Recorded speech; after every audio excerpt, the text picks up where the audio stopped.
चलो चलो जल्दी चलो। प्रेमियों, सत्संग का समय हो गया।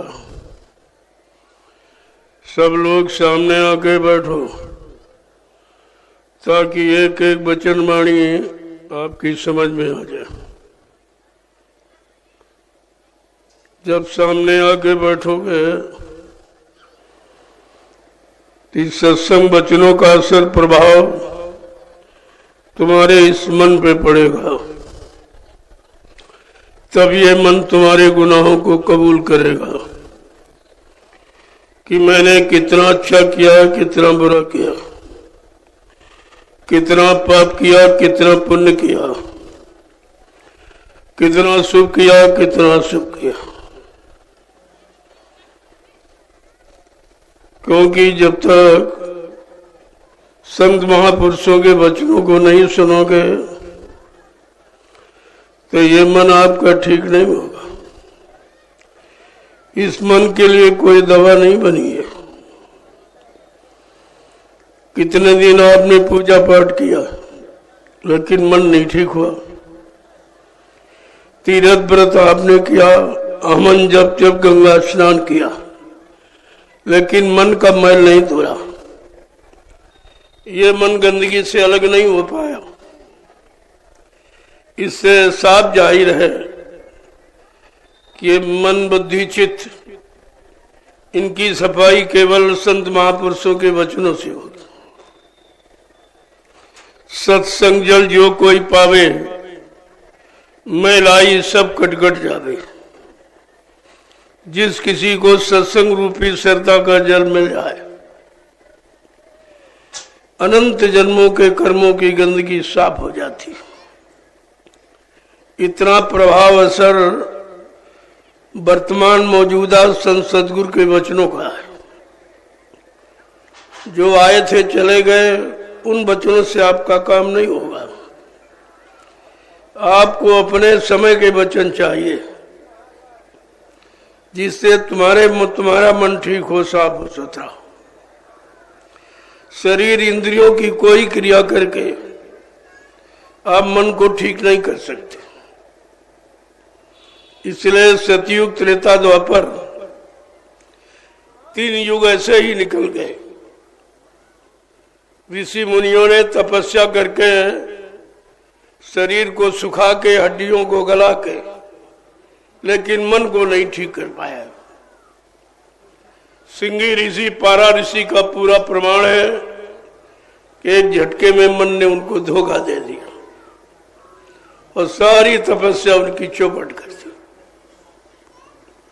योगियों ने योग साधना करके मन को कंट्रोल, नियंत्रण में नहीं कर पाया। मन ने उनको भी ठग लिया। अवतारी शक्तियों ने मार काट, हिंसा, कत्लेआम, खूनी क्रांति करके अपने मन को ठीक नहीं कर पाए। इससे साफ जाहिर है ये मन शरीर इंद्रियों की कोई क्रिया से ठीक नहीं होगा। शरीर इंद्रियों का ज्ञान रखने वाले ज्ञानी ध्यानी विज्ञानी भी मन को ठीक नहीं कर पाए। मन को सुधारने का एक ही रास्ता है, मौजूदा संत सदगुरु के वचन, जिसको सत्संग कहते हैं। ये सत्संग सरिता जिसको मिल जाए नहाने को, या जिस पर दया कृपा मेहरबानी हो जाए, उनका तो सुधार हो सकता, उनके मन को सुधारा जा सकता। अन्यथा और कोई क्रिया, जितनी आपके लिए आचार विचार साधन नियम रखे गए, लेकिन मन पर उनका कोई असर नहीं हुआ। इतना ये जड़ मन है, ये जड़ता को पकड़ने वाला, नासमान जड़ भोगों की तरफ रहने वाला, इसको ऋषि मुनि ने ठीक नहीं कर पाया, वो भी मारे गए। इस मन ने बड़े बड़े ऋषि मुनियों को, योगियों को, तपस्वियों को, ब्रह्मचारियों को धराशायी कर दिया। ऐसा ये शैतान मन हमारे सबके मनुष्य मंदिर में रह रहा है। ना हमने आपने आज तक इसको निकाल पाया है, ना इस पर कंट्रोल नियंत्रण ही कर पाया। और ये मन आपके साथ बराबर मनमानी किया करता है। जब जैसी इच्छा इसके अंदर उठी, आपके शरीर को साथ में लेकर काम की इच्छा हुई तो काम की इच्छा को पूरी करा लिया, क्रोध की इच्छा हुई तो क्रोध की इच्छा को पूरी करा लिया, लोभ मोह अहंकार की इच्छा हुई तो लोभ मोह अहंकार को पूरा करा लिया। और आप इस मन का कुछ नहीं कर सकते हो, और तुम्हारे शरीर के अंदर बैठा है। 24 घंटे तुम उसी के साथ रहते हो, उसी का कहना, उसी के इशारों पर चलना, इसके अलावा आपने आज तक कुछ नहीं किया। अगर संत महापुरुष कलयुग में ना आए होते, इस मन बुद्धि चित्त को कोई ठीक करने वाला नहीं था। और आप इस 4 खान 84 लाख नरकों की योनिये जिस्म शरीरों से कभी बच नहीं पाते। और आज भी आपका वही काम है। मन ऐसे कर्मों की सलाह देता है और उसकी सलाह मानकर तुमने वही कर्म किए हैं 4 खान 84 लाख जो नरक में जाने की है, वही आप करते रहे और आज भी कर रहे। इससे कोई ज्ञानी ध्यानी अलग नहीं हो पाया। कितना धनवान बलवान बुद्धिमान हो, लेकिन मन ने किसी को बख्शा नहीं है। संत महापुरुषों ने जब एक कलयुग में पधारे, उन्होंने मन को ही पकड़ा और कहा, तुम किसी को अपना दुश्मन मत मानो, असली दुश्मन तुम्हारा मन है, जो तुमको बुरे से बुरे पाप से पाप कर्मों में लगाता रहता और उसी की सजा आपको दिलाता रहता। ये जन्म मरण उसी की सजा है। लेकिन जब संत महापुरुष आए, उन्होंने इस शैतान मन को पकड़ा है, और किसी ने नहीं पकड़ा है, मन ने सबको पकड़ा। ज्ञानियों को, ध्यानियों को, ब्रह्मचारियों को, ऋषि मुनियों को, अवतारी शक्तियों को, सबको मन ने पकड़ के रखा और अपने भोगों की गुलामी में लगा के रखा। लेकिन जब कलयुग में संत पधारे, उन्होंने इस शैतान मन को पकड़ा और ये कहा, बड़ा बैरी ये मन घट में, इसी को जीतना कठिन। पढ़ो तुम इसी के पीछे और सभी यतन तजना, कि सबसे बड़ा तुम्हारा बैरी दुश्मन तुम्हारा मन है। और आज तक किसी ने इसको माना नहीं है। कोई कह रहा पड़ोसी खराब है, ये खराब है, वो खराब है, लेकिन तुमने कभी ये नहीं कहा कि मेरा मन ही खराब है। ये खराबी क्यों देखता है, ये खराबी क्यों सोचता है, ये बुराइयों क्यों जाता है, अच्छाइयों में क्यों नहीं रहता। और यही कारण है इतने युगों से बुराई को पकड़ने वाला और बुरे माहौल में रहने वाला तुम्हारा मन आज संतों के वचन को भी नहीं पकड़ पा रहा, क्योंकि उसकी आदत पुरानी उधर की है। तो संत महापुरुषों के वचनों को तो सुनता है, लेकिन पकड़ नहीं पाता। वो सोचता है कि इनके वचन पकड़ने में हमारी हानि है, हमें भोग छोड़ने पड़ेंगे, हमको बुराइयां छोड़नी पड़ेंगी, बुरे कर्म हमें बंद करने पड़ेंगे, गंदा खान पान छोड़ना पड़ेगा, गंदी संग सोबत छोड़नी पड़ेगी और गंदे कर्म छोड़ने पड़ेंगे। इसलिए वो संतों के वचनों को नहीं पकड़ पा रहा। लेकिन संत महापुरुषों ने क्या कहा, पढ़ो तुम इसी के पीछे। अब तुम अपने शैतान मन के पीछे पड़ जाओ। जब दुश्मन के पीछे पड़ जाओगे और संत महापुरुषों के वचनों को मानोगे और अपने जीवन में उतारोगे, तो इस बैरी दुश्मन मन पर तुम्हारा कंट्रोल नियंत्रण हो जाएगा। तब तुम इसे जीत सकते हो। तुमने सबका ध्यान किया और उसी ध्यान में फंस गए। पति का, पत्नी का, बच्चों का, भोगों का, यानी मतलब ये बुरे खान पान, बुरी संग सोबत, बुरे कर्मों, इस सब को पकड़ा। लेकिन अंत में क्या कहा? तुमने ब्रह्मा को पकड़ा, विष्णु को, शंकर को पकड़ा, रामकृष्ण को पकड़ा, देवी देवताओं को पकड़ा, लेकिन मन ने कोई अच्छी बात नहीं पकड़ी। और इन लोगों ने भी मन को ठीक नहीं कर पाया। जिनको तुम सर्वे सर्वा मानते हो, विधि हरिहर यानी ब्रह्मा विष्णु महादेव, इनको सृष्टि का सबसे बड़ा कर्ता धर्ता नियंता माना जाता है, और ये भी बेचारे मन के गुलाम बने रहे। मन ने इनको भी नहीं छोड़ा और वहीं पर रखा, आगे नहीं बढ़ने दिया। ब्रह्मा ब्रह्मलोक का सुख आनंद उठा रहे, लेकिन उनकी जीवात्मा जगी न घर पहुंची। भगवान विष्णु विष्णुलोक का सुख आनंद उठा रहे, उनकी जीवात्मा जगी न घर पहुंची। भगवान शंकर शिवलोक का सुख आनंद उठा रहे, उनकी जीवात्मा जगी न घर पहुंची। भगवान राम साकेत लोक का सुख आनंद उठा रहे, उनकी जीवात्मा जगी न घर पहुंची। और भगवान कृष्ण गोलोक का सुख आनंद उठा रहे, उनकी जीवात्मा जगी न घर पहुंची।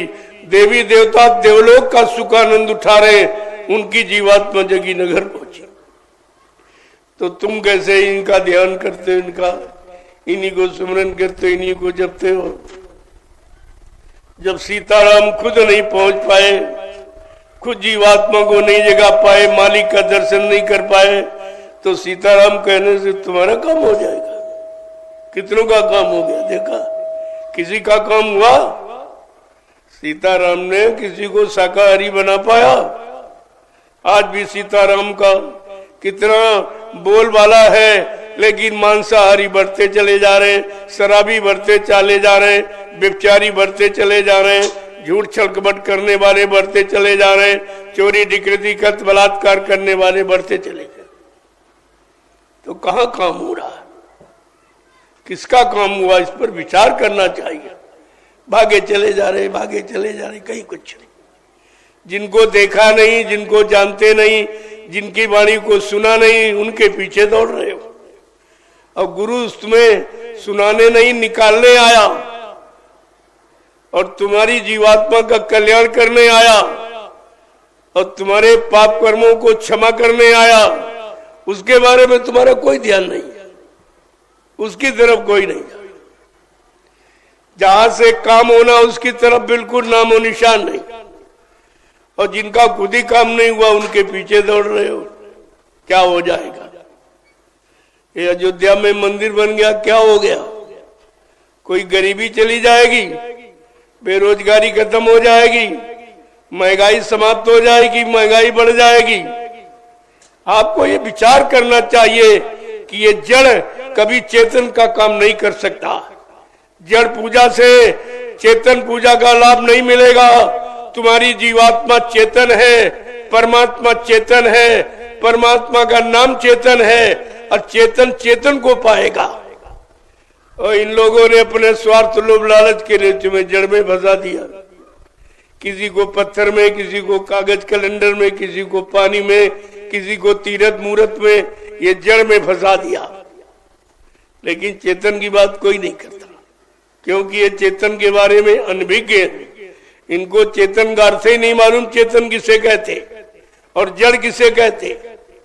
गोस्वामी जी महाराज ने ये जड़ चेतन की परिभाषा बताने के लिए, सच्चा ज्ञान कराने के लिए रामचरितमानस की रचना की। ये श्री राम को तो मानते हैं, लेकिन श्री रामचरितमानस को बिल्कुल नहीं मानते। उसके बारे में जानते ही नहीं कि रामचरितमानस क्यों लिखा गया। ये प्रभु प्राप्ति के लिए लिखा गया। ये अच्छे सत्कर्म करने के लिए, अच्छा मानव खान पान करने के लिए, अच्छे भाव विचारों में रहने के लिए, एक दूसरे की सेवा और मदद करने के लिए रामचरितमानस की रचना की। लेकिन कोई मतलब उसका नहीं। श्री राम का अल्लाह मचा रहे और श्री रामचरितमानस को बिल्कुल नहीं जानते। उसके अनुसार अगर चलेंगे तो इनका खेल ही खत्म हो जाएगा। इनको कोई पूछेगा नहीं। आगे वो समय आ रहा जिसको संत महात्माओं ने बताया कि इन पर कोई थूकने वाला नहीं मिलेगा। पूजा करना, जल चलाना तो छोड़ दो, थूकने वाला नहीं मिलेगा। जब इनकी सारी सच्चाई, सारी पोल खुलेगी तो इन पर थूक भी लोगों का कम पड़ जाएगा। लेकिन आप देखते जाइए क्या हो रहा, समय कैसे कर्मठ बदलता है। ये संत महापुरुषों को मालूम, ये धरती पर किसी को नहीं मालूम है और इसके बारे में कोई बता ही नहीं सकता कि आगे क्या होने वाला है। और बाबा जी सन 80 से बराबर आपको बता रहे हैं, ये होगा वो होगा, और वही हो रहा। जो जो उन्होंने कहा सब आपके सामने आया। कहा जो जो मैं कहूंगा वो दोहराना पड़ेगा। इस झंडे के नीचे सबको आना पड़ेगा, कोई नहीं बचेगा। ये जितने आप काले नीले पीले लाल हरे झंडे देख रहे हो, वो दिन सामने आने वाला है। ये सब अपने अपने झंडों को फेंक कर अगर जय गुरुदेव प्रभु नाम के झंडे के नीचे अगर ना जाए तो इस बाबा को बाबा मत कहना। जय गुरुदेव। ये सब आपके सामने करके दिखा दिया जाएगा। लेकिन थोड़ा इंतजारी करो। अच्छे समय की इंतजारी सबने की है। इंतजारी समय का इतिहास है। बगैर इंतजारी के कोई इतिहास नहीं बना। जो इतिहास बने हैं सब इंतजारी से बने। भगवान राम चाहते, चक्रवर्ती राजा दशरथ के लड़के थे, अयोध्या से फौज ले आते और लंका पर चढ़ाई करके रावण को मार सकते थे। लेकिन नहीं, 14 बरस इंतजारी की। एक दिन नहीं, 14 बरस। और आपने तो 1 मिनट भी इंतजारी नहीं की। जो कलयुग जाने सतयुग आने की बात कही गई है, न कलयुग जाने की इंतजारी, न सतयुग आने की इंतजारी आपने की। अभी तो 10 वर्ष हुए। कहा था बाबा जी ने कि भगवान राम को त्रेता के परिवर्तन में 14 वर्ष लग गए। कृष्ण भगवान को 18 दिन लग गए। कहा था बाबा जी ने, लेकिन बच्चा कलयुग के परिवर्तन में हमको 18 मिनट भी नहीं लगेंगे। जय गुरुदेव। 18 मिनट नहीं लगेंगे। ऐसा समृद्धमानी भूमंडल पर अब की बार आया है जिसके बारे में अब किसी को कोई अभी ज्ञान नहीं है, कोई जानकारी नहीं, कोई विश्वास नहीं। ये कहा कि चुटकी बजाती, ये तो कुछ नहीं है। महापुरुषों के लिए गंदा माहौल, गंदा खान पान, गंदे भाव विचार, गंदे कर्म हटाना मिटाना, उनके लिए कहते चुटकी बजाती हो जाएगी।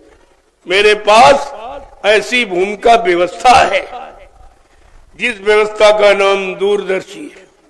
दूरदर्शी, दूरदर्शी का मतलब कोई राजनीति पार्टी नहीं है।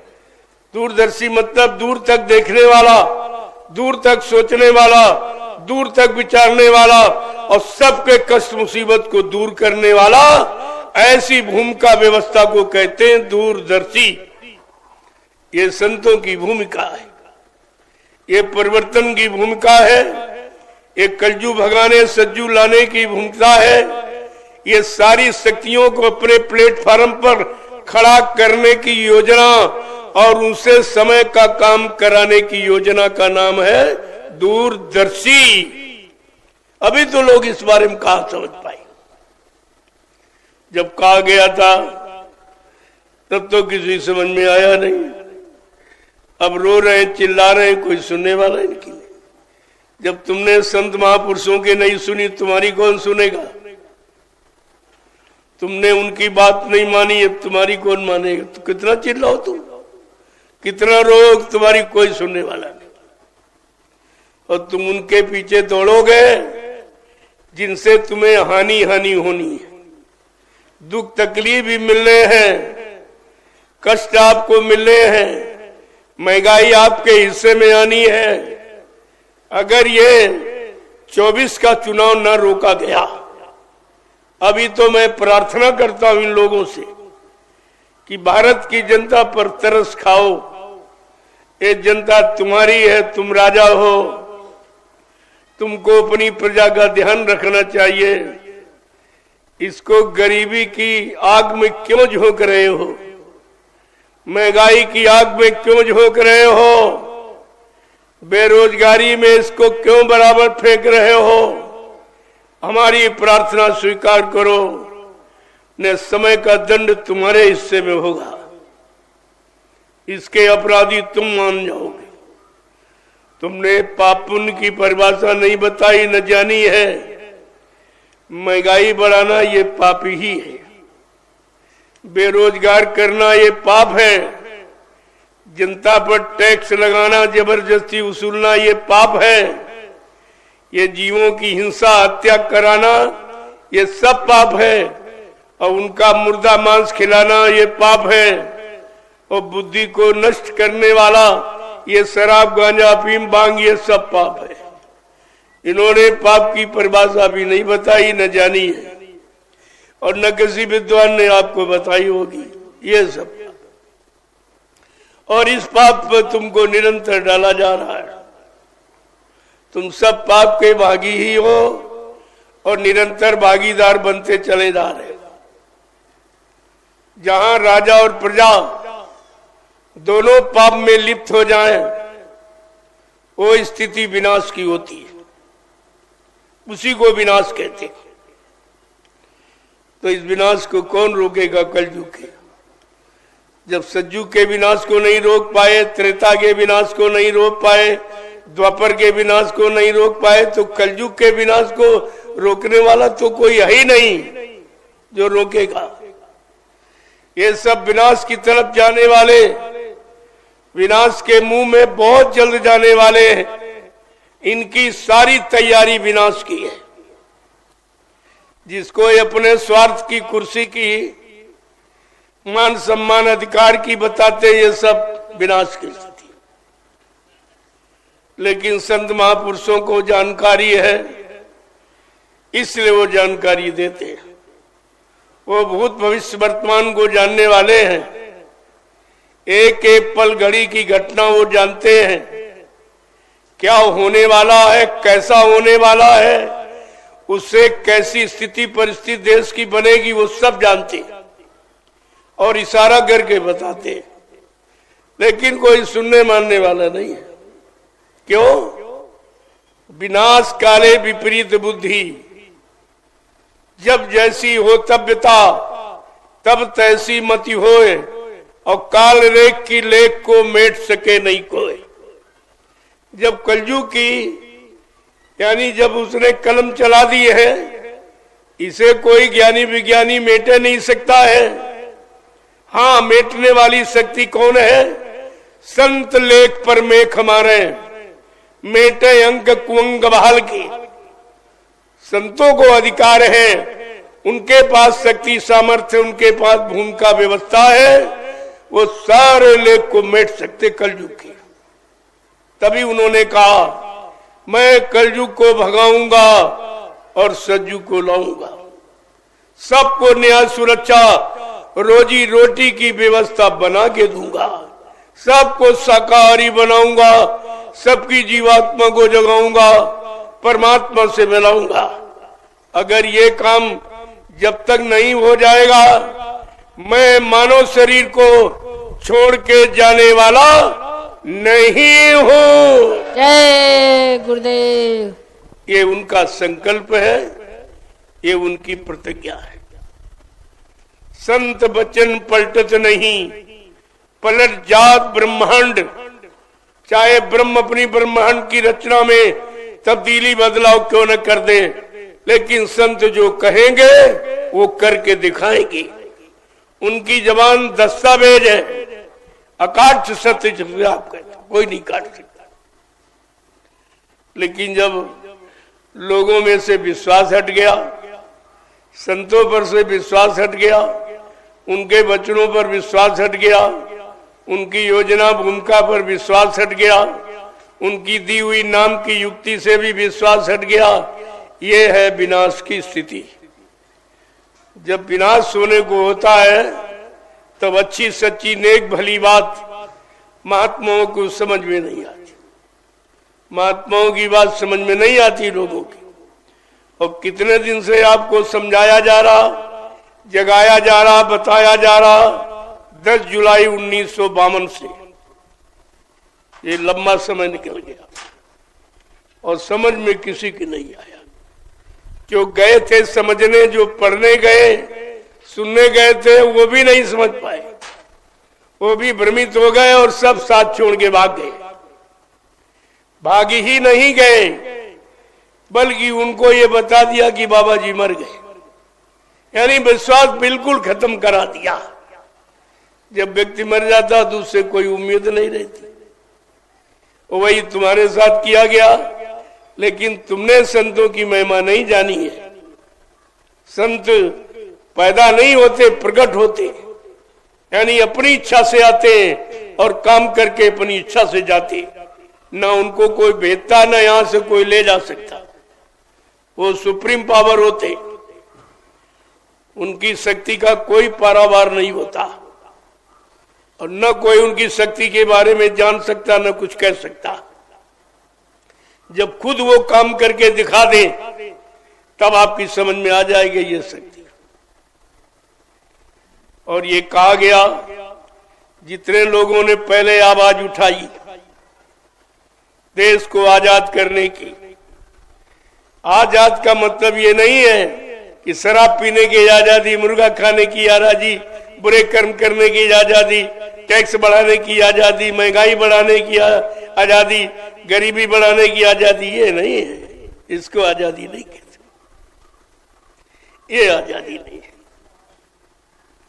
आजादी है जथा राजा तथा प्रजा, धर्मी राजा धर्मी प्रजा। अगर राजा धार्मिक है और धर्म का प्रचार कराता है, धार्मिकता में सबको लाके खड़ा करता है, इसको कहते हैं। ये आजादी है अच्छे काम करने की। अच्छा सोचे, अच्छा भोजन। अच्छे भोजन का मतलब जो प्रकृति ने इंसानों के लिए भोजन बनाया वो अच्छा भोजन। अच्छे मतलब कोई चटपटा, कोई तीखा, कोई रजोगुणी, कोई तमोगुणी वाला नहीं, सतोगुणी वाला। सतोगुणी आहार यानी सत्य में आपको परिवर्तित करता है, सत्य आप में प्रवेश करता है, सत्य मार्ग पर आपको चलाता है और सच्चे विचार तुम्हारे अंदर आते हैं। तब सच्चे कर्म जनहित, समाजहित, देशहित के आप करते हो। ये सब जानकारी आपको रखनी चाहिए थी। और बाबा जी ने 10 जुलाई 1952 से सब कुछ आपको पढ़ाया। मथुरा में सब कुछ पढ़ाया, सिखाया, समझाया, जगाया, चिताया, होश में लाके खड़ा किया। माँ बहन बेटी की परख पहचान आपको बताई। क्या नहीं, कौन सा ऐसा, चाहे वो सामाजिक हो, चाहे पारिवारिक हो, चाहे व्यवहारिक हो, हर मोड़ पर आपको शिक्षा दी गई। ऐसा तो किसी ने आपको ये चौमुखी ज्ञान नहीं कराया, लेकिन संतों ने ये सब आपके सामने खोल के रखा और जड़ चेतन के बारे में बताया। ये संसार जड़ है और आपका शरीर भी जड़ है। अगर परमात्मा अपनी चेतन जीवात्मा को निकाल ले तो ये शरीर बेकार हो जाए। आप इससे कुछ नहीं कर सकते। इसका मतलब शरीर में काम करने की शक्ति का नाम ही तो जीवात्मा है। अगर जीवात्मा बनी रहेगी तो सब कुछ काम आप करते रहोगे और जिस दिन निकल जाएगी उस दिन सारे काम तुम्हारे खत्म हो जाए। तुम किसी सामान का प्रयोग नहीं कर सकते हो, न मकान में रह सकते हो, न समाज परिवार वाले लोग रखेंगे, न कोई रिश्ता तुम्हारे से जोड़ेगा। सब तुम्हारे से एकदम तिलांजलि कर देंगे और सब नफरत करेंगे और कहेंगे जल्दी करो, इस मुर्दे को घर से बाहर ले जाओ, वापिस मत ले आना, या तो नदी पर लकड़ियों पर रख के जला देना या गड्ढा खोद के दफना देना, लेकिन वापिस तो आपने कभी इसके बारे में चिंतन किया कि ये नफरत क्यों आ गई? अभी तक सारे रिश्ते जोड़े थे, बड़ा प्रेम प्यार करते थे, कहते थे हमारा हमारा है, और आज 1 मिनट में ये नफरत कहां से आ गई? इस पर कभी बैठ के विचार किया है? नफरत कारण है, जीवात्मा निकल गई। तुम्हारा सारा रिश्ता जीवात्मा से, प्रेम प्यार मोहब्बत तो जीवात्मा से, लगाव स्वार्थ तो जीवात्मा से, काम करने की इच्छा और बनने की इच्छा, ये सब जीवात्मा के कारण होगा।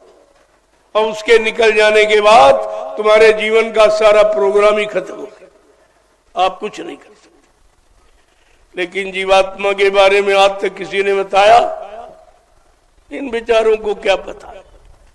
ये राजनीतिक नेताओं को, ये लाल पीले कपड़े बाल दाढ़ी रखाने वाले महात्माओं को, ये किसी को नहीं पता है कि जीवात्मा क्या है, कहां से आई है, क्यों आई, और क्यों इन लोगों से उसको किसी लोक में टिकने नहीं दिया और अंत में मृत्यु लोक में टिका दिया गया। ऐसा क्यों किया गया? ये अनुभव क्यों कराया गया? यही तो विचारणीय विषय है। इस विषय पर कोई टिप्पणी नहीं करता। कहीं आप कोई किताब उठा ले आओ, 4 वेद 6 7 8 पुराणों में भी ये कुछ नहीं है। जीवात्मा के बारे में कोई चर्चा नहीं, जबकि हमारा मूल आधार है जीवात्मा। हमारे जीवन का मूल आधार है जीवात्मा। हमारे शरीर को चलाने वाली शक्ति है जीवात्मा।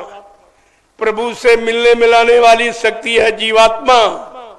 ये शरीर नहीं प्रभु से मिलेगा, शरीर तो किसी से नहीं मिलेगा। जब तक जीवात्मा तब तक आप मिलते जुलते हो, रिश्ते नाते जोड़े हो, और जिस दिन जीवात्मा निकल जाएगी तो ही कोई तुमसे मिलने को तैयार नहीं हो। सबको नफरत होगी, कह रहे भाई ले जाओ इसको घर से बाहर करो, अब ये देखा नहीं जा रहा, बहुत खराब लग रहा है, अब इसको ले जाइए। पूछा जब क्यों नफरत करे हो? कहते क्या चला गया, शरीर का कोई अंग नहीं कटा है, सारे अंग मौजूद है, फिर नफरत क्यों करते हो? कहले जो बोलता था वो बोलने वाला चला गया। कहा बोलने वाला कौन था? कहा वो जीवात्मा थी। परमात्मा की जीवात्मा ही बोलने वाली थी, काम कराने वाली करने वाली थी, सारा ज्ञान ध्यान रखने वाली थी। शरीर अगर ज्ञानी है तो अब शरीर में ज्ञान कहां चला गया? शरीर अगर बलवान है तो शक्ति कहां चली गई? यही तो विचार करना चाहिए। संत महापुरुषों ने कहा नहीं भाई ये जड़ है, शरीर जड़ है, इसमें कुछ नहीं है, मुर्दा है। जीवात्मा के बिना ये मुर्दा, और जीवात्मा जिसमें पहुंच जाए उसे जिंदा कर देगी। जड़े करे चेतन, जो जड़ को चेतन का रूप दे दे उसको कहते जीवात्मा। और इसके बारे में शायद किसी ने कुछ नहीं कहा, न ऋषि मुनियों ने बताया, न योगियों ने, ब्रह्मचारियों ने। जिनको भगवान का अवतारी शक्तियों वो भी नहीं जान पाए। उन्होंने जो अनैतिक कार्य किया उसकी प्रशंसा की जा रही, जिसने करोड़ों को मारा उसकी पूजा की जा रही। अगर तुम एक को मार दो तो 302 के मुलजिम कहे जाओगे, तुम्हें जेल में बंद किया जाएगा, फांसी की सजा दी जाएगी। एक मारा उसको फांसी की सजा, और जिसने करोड़ों मारे उसकी पूजा। ये है जड़ मृत्यु देश की ये महिमा है, जिसको संत महापुरुष को सिवा किसी ने जाना ही नहीं, और आज भी नहीं है। कितना हल्ला मच रहा सीताराम सीताराम। इनसे पूछो तुमने देखा सीताराम?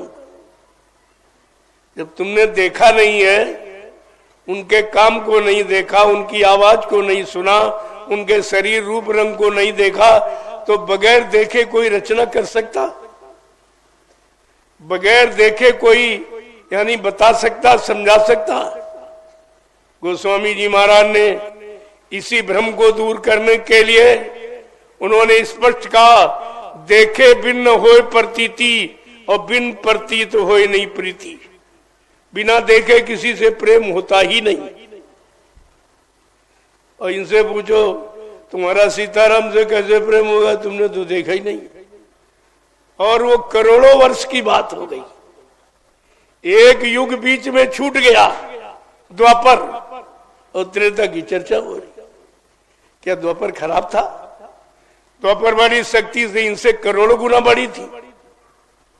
ये तो 16 कलाते आए थे राम, और द्वापर में कृष्ण आए 64 कलाओं से। कितने गुना बड़ी शक्ति, उसका जिक्र नहीं। और ये पीछे की बात करने लगे। इनसे पूछा जाए भाई सीताराम तो त्रेता में आए थे, द्वापर को क्यों छोड़ दिया? इन्होंने तो 14 वर्ष के बाद कुछ काम कर पाए, और कृष्ण ने तो 18 दिन में महाभारत करा दिया। इतनी बड़ी शक्ति थी, उसकी कोई चर्चा नहीं। ऐसे ये अज्ञानी है, इन अज्ञानियों के पीछे तुम दौड़ते हो, इन अंधों के पीछे दौड़ते जिन्होंने देखा नहीं राम को, इन बहरों के पीछे दौड़ते जिन्होंने उनकी वाणी सुनी नहीं। ऐसे बुद्धिहीनों की बात मानोगे तो तुम्हारा परिणाम खराब होगा। मैंने स्पष्ट कहा, अगर 24 का चुनाव हुआ तो भारत की जनता के चिथड़े उड़ जाएंगे, चिथड़े। तुम पर कोई रोने वाला नहीं मिलेगा, इतनी लाशें पड़ेंगी। लेकिन अभी तो समझ में नहीं आ रहा, ये विनाश का इतिहास क्यों बना रहे हो? विनाश क्यों कराने जा रहे हो भारत की जनता का? कि जनता ने तुम्हारा साथ दिया है, चंदा, नोट बोर्ड, महंगाई, टैक्स सब भरे, आज भी भर रहा। कम से कम इन पर तरस खाओ। और अगर 24 का चुनाव आपने कराया तो कुछ नहीं बचेगा, न राजा के पास और न प्रजा के पास। कुछ नहीं बचेगा, कुछ बचेगा नहीं, सब खत्म हो जाएगा। हमारा तो कहना फर्ज है। मैं तो अभी प्रार्थना कर रहा हूं इनसे कि अपनी जनता पर तरस खाओ, जो तुम्हारे पीछे दौड़ रही है, तुमको अपना राजा भगवान मान रही है। अरे जनता पर तरस खाओ। इसे महंगाई, टैक्स, गरीबी की आग में क्यों झोंकने जा रहे हो? इसका क्या तुम्हारा नाम होगा या जनता का काम होगा? विचार करो। अभी मैं प्रार्थना करता हूं देश के जिम्मेदारों से और महात्माओं से कि तुम भी बदनाम हो जाओगे। तुमने अच्छी सच्ची नीति राजा को क्यों नहीं दी? अच्छे सच्चे रास्ते की जानकारी राजा को क्यों नहीं कराई? तुम भी दोषी हो जाओगे। जो 4 शंकराचार्य बैठे हो, सारा दोष तुम्हारे पर आ जाएगा। तुम भी कुदरत की मार को सह नहीं पाओगे। तुम्हारा कर्तव्य है। और वैसे भी महात्मा और मंत्री अच्छी सलाह के लिए रखे जाते हैं। अपने राजा को समय पर अच्छी सलाह दें, अच्छे सच्चे रास्ते पर चलने की प्रेरणा दें, तो उनका कर्तव्य पूरा हो जाए, उनको भी सम्मान मिल जाए, और राजा अच्छे काम करे तो प्रजा उनकी भी पूजा करने लगे। मैं कोई निंदा आलोचना नहीं कर रहा हूं। मैं तो हर युग की भांति केवल एक प्रार्थना कर रहा हूं कि मान जाओ तो तुम्हारे लिए, प्रजा के लिए अच्छा रहेगा। राजा प्रजा दोनों के लिए अच्छा रहेगा। और नहीं मानोगे तो तुम जानो, तुम्हारा काम जाने। मेरा फर्ज है कहने बताने का। मैं कह रहा हूं, कोई नहीं कह रहा। पूरे हिंदुस्तान में मेरे सिवा कोई नहीं कह रहा मंच से। ऐसे महाभारत में केवल महात्मा विदुर ने कहा था ये नीति अच्छी नहीं है, ये युद्ध विनाशकारी है, ये विनाश करने की योजना, बचेगा कोई नहीं। न राजा के पास पुत्र बचेंगे, न कोई सामान राज्य बचेगा। बहुत सलाह अच्छी दी थी लेकिन उनकी सलाह को किसी ने माना नहीं तो उन्होंने इस्तीफा दे दिया, यानी बोलना बंद कर दिया, नीति का उपदेश करना बंद कर दिया। कहने का मतलब यह है कोई तो कहने वाला होना चाहिए। देश समाज के प्रति, देश समाज परिवारों में रहने वाले लोगों के प्रति किसको प्रेम है, किसको भारत की जनता से लगाव है? क्योंकि जनता राजा के लिए पुत्र के समान होती है। अगर पुत्रवत भाव राजा नहीं करेगा तो वो राजा नहीं माना जाएगा, उसका इतिहास नहीं लिखा जाएगा, और लिखा जाएगा तो बुरा इतिहास लिखा जाएगा, अच्छा नहीं लिखा। तो प्रजा को पुत्रवत समझ, जैसे अपने पुत्र पर आपत्ति नहीं आने देते हो, अपने पुत्र को बेरोजगार नहीं रहने देना चाहते हो, अपने पुत्र को मुसीबत में नहीं जाने देना चाहते हो, तो ये भारत की जनता भी तुम्हारा पुत्र है, इस पर तो कुछ विचार करो। अरे कुछ तो तरस खाओ, जो तुम्हारे लिए सब प्रकार से तैयार, सब कुछ तुम्हें दे रही है, अपना मुसीबत उठा रही है, लेकिन तुमको टैक्स महंगाई भर रही है। कुछ विचार करो। हमारी प्रार्थना है, स्वीकार कर लो, अच्छा है। मैं निंदा आलोचना बुराई के दृष्टिकोण से नहीं कहता हूं। जो एक सच्चे अच्छे महात्मा का फर्ज है कि देश के प्रति अच्छा माहौल वातावरण बनाने के लिए अच्छी नेक भली सलाह राजा को दे अपने। अब राजा न सुने तो वो तो उसकी जिम्मेदारी है, लेकिन मेरा फर्ज है अच्छी सच्चे रास्ते की जानकारी देना। और नहीं मानोगे तो भाई तुम जानो, तुम्हारा काम जाने। लेकिन हिंदुस्तान में कोई ये कह नहीं सकता कि कोई कहने वाला नहीं था। सब हाँ में हाँ मिलाने वाले।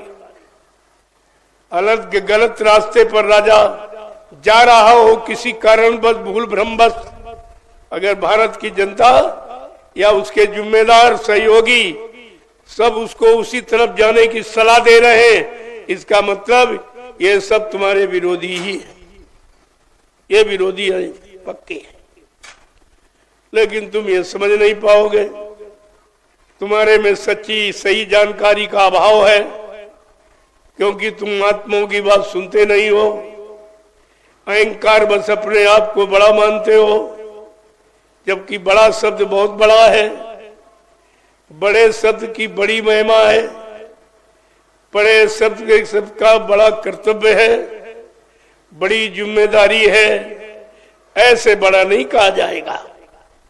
कोई पद से कुर्सी पर बैठ जाए बड़ा नहीं है, नाम के आगे कुछ लिखने लगे वो बड़ा नहीं है।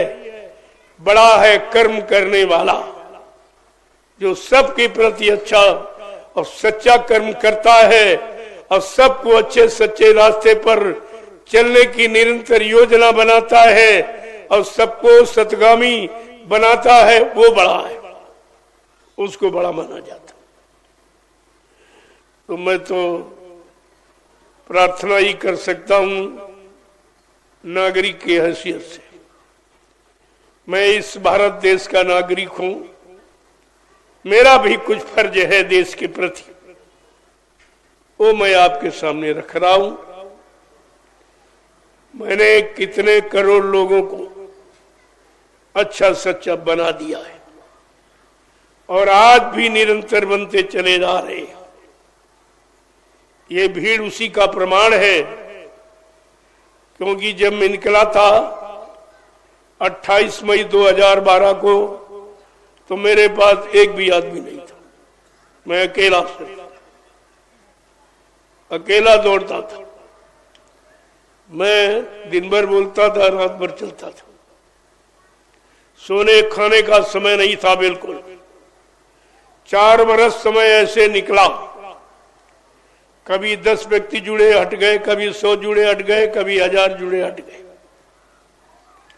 क्योंकि लोगों की इच्छा कुछ और थी, वो भिक्षा मेरे पास नहीं थी। क्यों? मैं किसी से कुछ लेता नहीं, आज भी नहीं मांगता, आज भी हिंदुस्तान में केवल मेरा रिकॉर्ड है कि किसी से कुछ नहीं मांगता और कोई इच्छा भी नहीं है। न कुछ बनने की इच्छा है, न कुछ रखने की इच्छा है आज भी। और हिंदुस्तान में कोई नहीं मिलेगा। सबकी इच्छा, मान, सम्मान, अधिकार, लेकिन मैं इससे बहुत दूर हूं। मैंने स्पष्ट कहा है, हमको आपसे न धन तुम्हारा चाहिए, न सामान चाहिए, न अधिकार चाहिए, न चंदा नोट वोट आपसे चाहिए। हमको तुम्हारी जरूरत है। हमको अपनी जरूरत नहीं, तुम्हारी जरूरत है। और लोगों को तुमसे चंदा नोट वोट, पैसे, मान सम्मान की जरूरत है और हमको तुम्हारी जरूरत है। कितना अंतर है, जरा अंतर पर आप विचार करिए। हमको तुम्हारी जरूरत है और लोगों को तुम्हारे धन और सामान और चंदा नोट वोट की जरूरत है। कितना अंतर है पहले आप, क्योंकि मैंने ये सबको देखा है। ये 70 साल की आजादी को बर्बादी में परिवर्तित होते देखा है और सब इसी में बिगड़ गए, बिगड़ रहे। सबको पैसे की जरूरत है। मैंने कहा, अरे भाई पैसा क्या लेके जाओगे? तुम्हारे पहले परिवार से कितने चले गए, कुछ लेके गए, तुम क्या लेके जाओगे? जब कुछ जाएगा नहीं तो चोरी क्यों करते हो? पैसे की चोरी। और तुम्हारे पैसे की चोरी तुम्हारे से। देखो कैसी उल्टी नीति। तुमसे पैसा लिया गया और तुम्हारे पैसे की चोरी की गई। आज तक नहीं बताया गया कि कितना लिया और कह दिया कि भारत कर्जदार है। हमने जब भारत ने विदेशी बैंकें भर दिए हैं तो कर्जदार है कि मालदार है?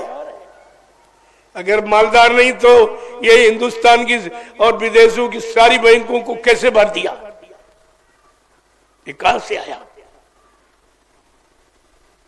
धीरे धीरे धीरे ये राज सब तुम्हारे सामने आके खुल के खड़ा हो जाएगा। बाबा जी ने पहले ही कहा था, बच्चा मेरे पास योजना है, तुम मेरी योजना को जान नहीं सकते हो। अभी मैं तुमसे कहता हूं कि भारत की जनता की कमाई जो लूट घसूट कर और उनसे छिपा कर चोरी करके विदेशी बैंकों में डाल दी, उसको वापस ले आओ। ये तुम्हारे काम नहीं आएगा, तुम्हारी औलादों के काम नहीं आएगा। काम संतों के पास योजना है।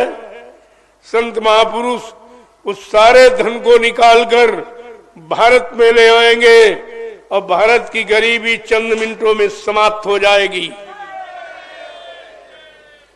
और भारत विश्व गुरु कहलाएगा।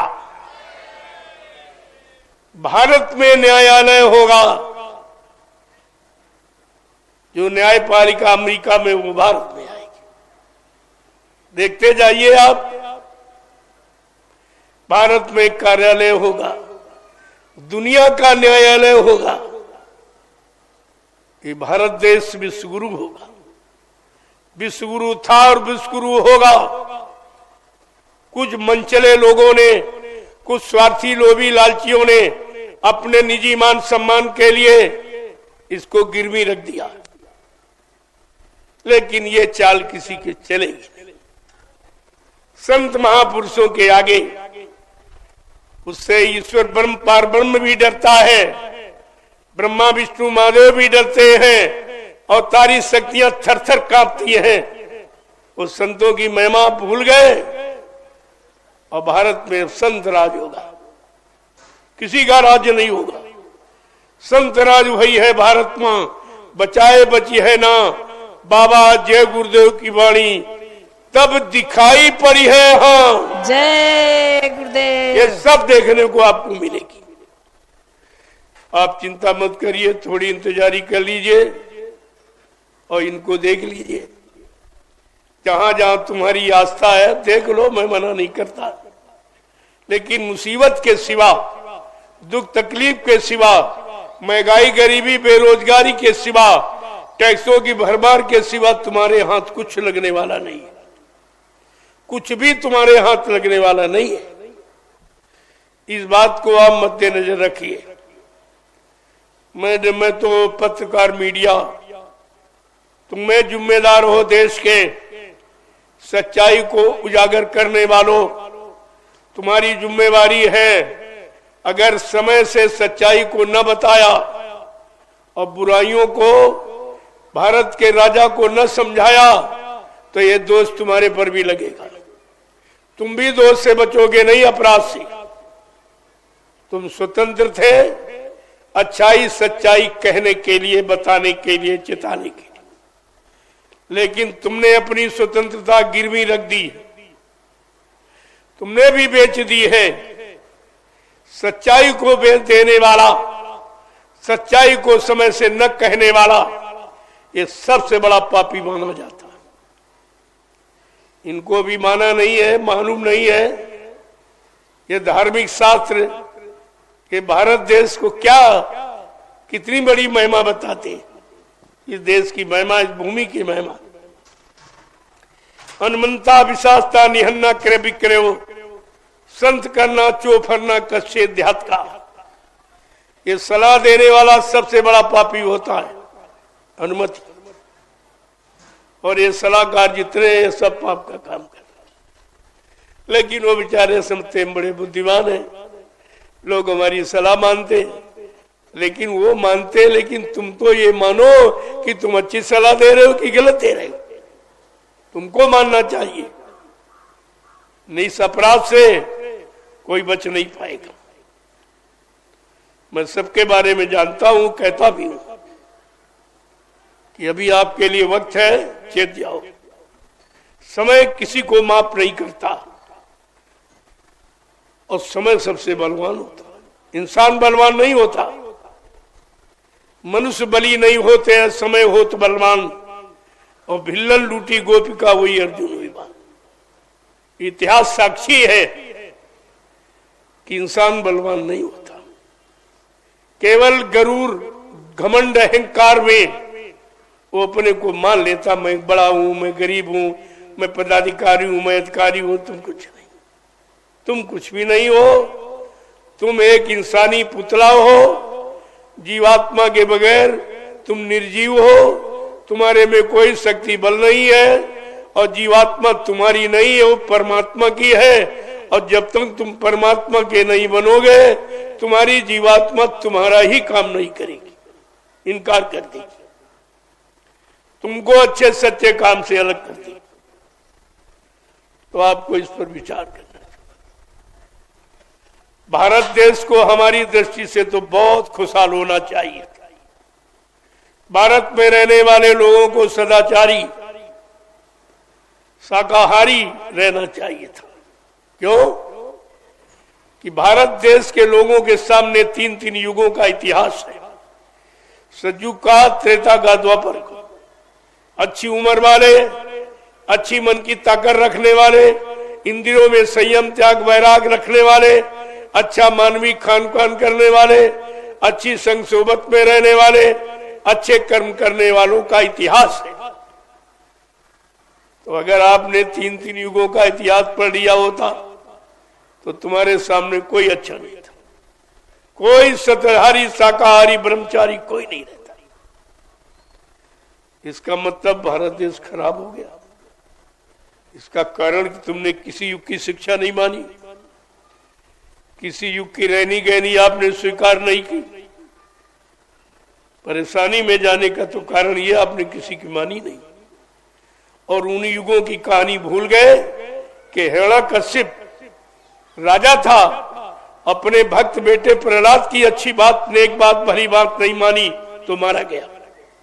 इतिहास त्रेता में 4 वेद, 6, 7, 18 पुराणों का ज्ञाता, उत्तम कुल पुलस्त करना थी, शिव बिरंच पूजे वो वहती, इतनी बड़ी यानी महिमा है जिसकी।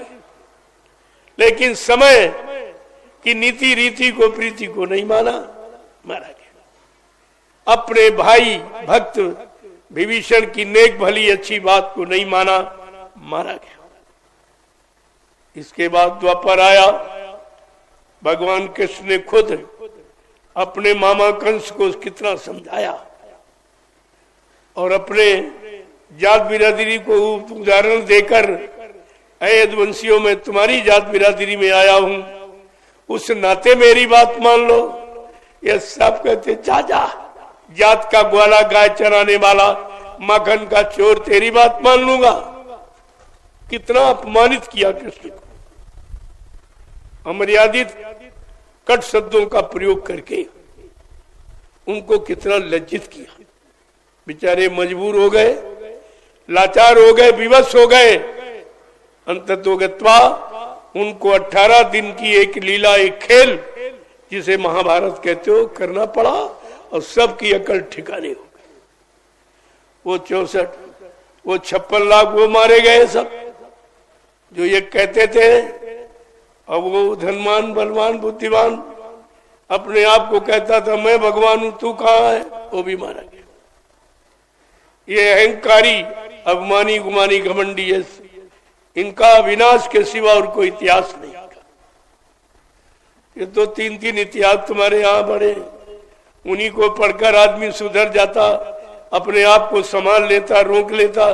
लेकिन ये तो वो भी नहीं मानती, ये वो भी नहीं मानती।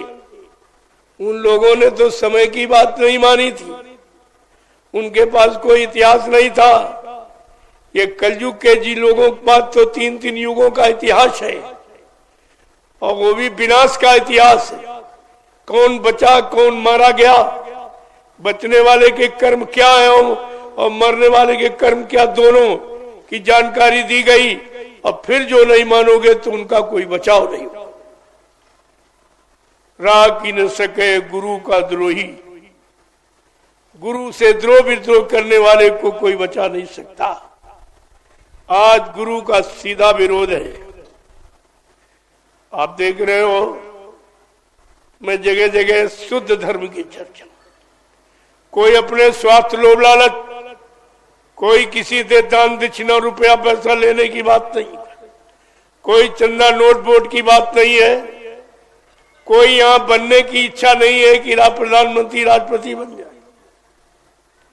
केवल भारत की जनता को सकुशल बनाने के लिए, उसको धर्मी कर्मी बनाने के लिए, उसको शाकाहारी सदाचारी बनाने के लिए तो हमको परमिशन लेनी पड़ती। ये अच्छी सच्ची नेक भली बात बताने के लिए परमिशन लेना पड़ता, और कहीं कहीं देते भी नहीं। मेरे पास पूरा इतिहास सब है, पूरा इतिहास मैं खोल के रखूंगा। धार्मिक देश, धार्मिक सत्ता, धार्मिक सत्ता के अंतर्गत हमको धर्म की बात, शुद्ध का और शाकाहारी सदाचारी बनने और चरित्रवान बनने, नेक भले ईमानदार बनने के बताने के लिए हमको सरकार से परमिशन लेनी पड़ती थी, और कहीं कहीं ये परमिशन देते भी नहीं थे। क्या इसके लिए परमिशन? भाई धार्मिक देश में धर्म के लिए परमिशन।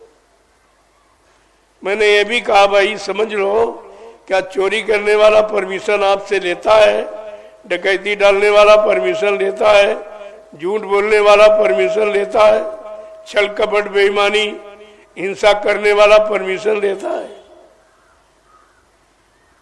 और हमको सत्य, सही, सच्ची, नेक भली अच्छी बात बताने के लिए, लोगों को शाकाहारी सदाचारी बनने बनाने के लिए, उस उपदेश को लोगों के कान तक पहुंचाने के लिए परमिशन लेनी पड़ती। ये भी इतिहास कलयुग का देखिए कि कलयुग कितना खराब था कि सत्य, न्याय और अच्छी बात कहने बताने के लिए परमिशन नहीं, और बुरे काम की कोई परमिशन नहीं। चाहे जितना झूठ बोले, चाहे जितनी बेईमानी करे, छल करे, कपट करे, हिंसा करे, मतलब यानी चोरी डकैती कर, बलात्कार करे, कोई परमिशन नहीं। ये सब क्या है? अरे तो बहुत छोटी बात, इस पर तो विचार करना ही चाहिए। और विचारमान जो साथ में लगे उनको बताना चाहिए। अगर राजा किसी कुमारक पर जा रहा हो, गंदी नीति को अपना रहा हो, तो ये सलाहकार जो मंत्रिमंडल है, इनको सलाह देनी चाहिए समय पर, यानी उनको मतलब ऐसी सलाह देनी चाहिए जिससे उनका भी भला हो और भारत की जनता का भी भला हो। राजा प्रजा दोनों का लाभ, राजा नरक में जाने से बच जाए और प्रजा मुसीबत दुख तकलीफों से बच जाए, ऐसी सलाह इस मंत्रिमंडल को देना चाहिए। इसीलिए वो अपने सहयोगी बनाता, मंत्रिमंडल बना। और मंत्रिमंडल का क्या काम? ये सहयोगी है, अच्छे काम में सहयोग देने वाले, लेकिन कोई नहीं, सब बुरे काम करते हैं और बुरे काम का सहयोग देते हैं और उसी में अपना बड़प्पन, अपनी बुद्धिमानी समझते हैं।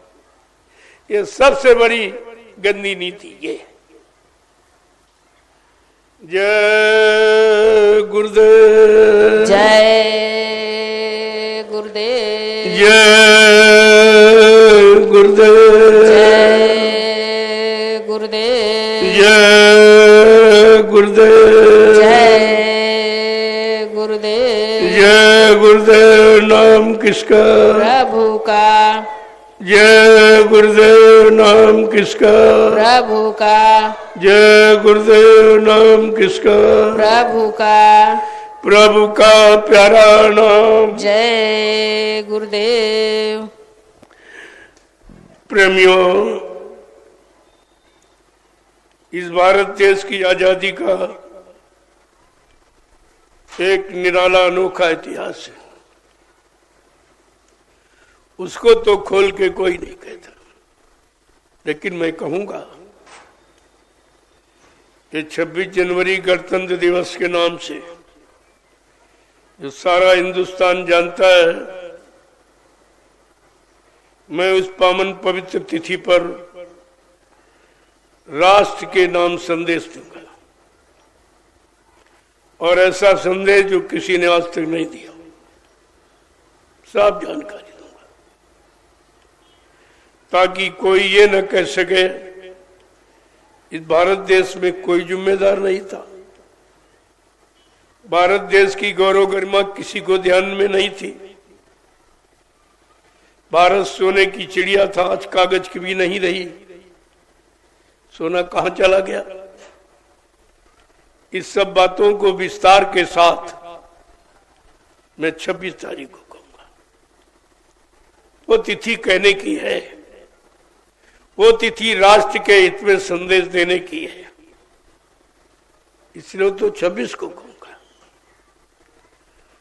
लेकिन उसके पहले मैं कुछ आपसे पूछने आया हूं और कुछ बताने आया हूं, खासकर जो जय गुरुदेव धर्म प्रचारक संस्था मथुरा भारत से जुड़े, पहले उनको दूंगा, उनसे पूछूंगा, विरोध की भावना से नहीं, सहयोग की भावना से। तो आप लोग ये बताइए, आप मथुरा जाते रहे हो, बाल बच्चेदार हो, सत्य बोलना, आप गुरु का दर्शन करने गए थे कि चेलों का? जोर से बोलो, गुरु का। इस सच्चाई को मत छिपाइए। गुरु, आप मथुरा जाते रहे हो, गुरु का दर्शन करने गए थे कि चेलों का? गुरु का। आप गुरु की सुनने गए थे कि चेलों की? गुरु की। आप गुरु की मानने गए थे कि चेलों की? गुरु की। आप गुरु भक्ति करने गए थे कि चेला भक्ति? गुरु भक्ति। और ये सब चेला भक्ति कर रहे, सबकी सबकी बात कह रहा हूं। अगर ये अभियान न चलाया गया होता तो सब चेला भक्ति में ही फंसे थे। ये तो समय का अभियान, संत बीज बिन से नहीं आए पड़े जो झोल, कंचन यदि विष्टा गिरे घटे न ताको मोल। संत अपना बीज कभी निर्बीज नहीं होने देते, वो अपना बीज सुरक्षित रखते हैं। नहीं तो तुम सब चेला भक्ति में जुटे पड़े थे, और अब भी पड़े। गुरु भक्ति भूल गए, चेला भक्ति कर। बेचारे ये भी नहीं जानते गुरु पार करेगा कि चेला पार करेगा। इतनी भी बात समझ नहीं आई इतने दिनों में। फिर तुम्हारा मथुरा जाने का, सत्संग सुनने का मतलब क्या हुआ? क्या मतलब आप निकला? जब गुरु शिष्य की महिमा नहीं समझ पाए, गुरु शिष्य में अंतर नहीं समझ पाए हो, तो तुम समझने क्या गए थे? दूसरी बात है, एक बात और पूछूंगा आपसे। आप ये बताइए, आपने नामदान गुरु महाराज से लिया या किसी चेले से लिया? गुरु महाराज से। देखिए, बड़े सोच के, बहुत सोच समझ के उत्तर देना। आप लोगों ने नामदान गुरु महाराज से लिया या किसी चेले से लिया? गुरु महाराज से। आपका हाथ गुरु महाराज ने पकड़ा या किसी चेले ने पकड़ा? गुरु महाराज ने।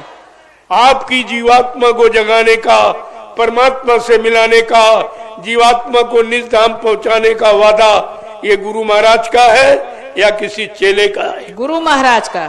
फिर तुम जा कहां रहे? चेलों के पास। तुम लोग जा कहां रहे हो? नामदान गुरु से लिया, चेला गुरु के बने, हाथ गुरु ने पकड़ा, पार करने का भवसागर से वादा गुरु का, जीवात्मा को जगाने, परमात्मा से मिलाने का वादा गुरु का, और जा रहे हो चेलों के पास। क्या चेले ये काम कर देंगे? अगर चेले ये काम कर देते तो गुरु को आने की क्या जरूरत थी? इतनी छोटी बात तुम नहीं जान पाए और तुम्हारे 60 वर्ष मथुरा में सत्संग सुनने में निकल गए और गुरु को नहीं सुन पाए, न गुरु को मान पाए, न गुरु को समझ पाए।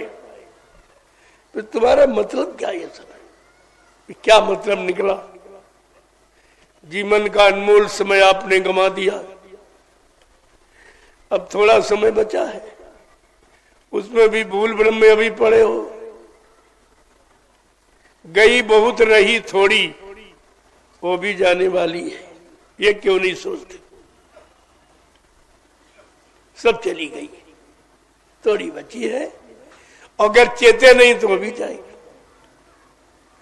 अगर हम न चेते तो वो भी जा रही है और तुम रोक नहीं सकते हो। जब वो नहीं रोक पाए तो ये कैसे रोक? लेकिन महापुरुष अपनी वचन वाणी से कभी किसी जीव को अनभिज्ञ नहीं रखते। वो समय से जानकारी बराबर तुम्हारे कान तक पहुंचाते ही रहते कि कोई ये न कह सके कि हमको गुरु के वचन मालूम नहीं थे, गुरु की दया हमें मालूम नहीं थी, गुरु के वादे हमें मालूम नहीं थे। और बाबा जी को ये सब कहना पड़ा क्योंकि कोई शक्ति आई नहीं थी कभी। उसका इतिहास होता या तो पढ़ लेते, जान लेते। जब कोई आया ही नहीं तो उसका इतिहास है नहीं। इसलिए बाबा जी को अपना प्रचार खुद करना पड़ा। और एक दिन नहीं, 60 वर्ष, 10 जुलाई 1952 से 2012, 60 वर्ष लगातार अपना प्रचार करना पड़ा। और प्रचार आज भी नहीं बंद है। उनके वचनों को बराबर आपके कान तक पहुंचाया जा रहा कि कोई ये न कह सके भाई हमको बताया क्यों नहीं।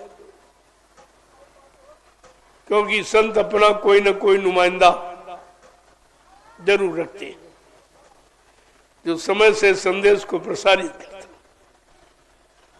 कहते वो मेरा ही या वो है मैं, हमारे उसमें कोई अंतर नहीं है। जो मेरा संदेश प्रसारित करता है, मेरी महिमा बताता है और जीवों को उधर से मोड़ के इधर लगाता है, वो मेरा ही घट है। वो घट मेरा ही, वो किसी और का घट नहीं।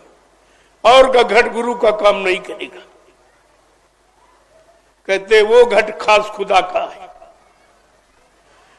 आपको जानकारी दिया हो गई, चलो एक बार फिर बता दिया जाए इनको। तो 11 वर्ष से मैं फिर आपके बीच में ये सब जानकारी दे रहा हूं।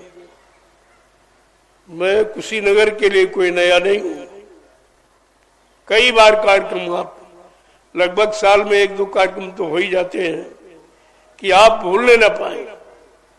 ये निरंतर रटाया जा रहा है कि गुरु के वचनों को भूलने न पाए, क्योंकि गुरु के वचन कभी झूठे नहीं होते हैं, कभी अदलते बदलते नहीं, उनको कोई मेट भी नहीं सकता। ये शक्ति सामर्थ्य किसी लोक में नहीं है जो गुरु के वचनों को मेट दे।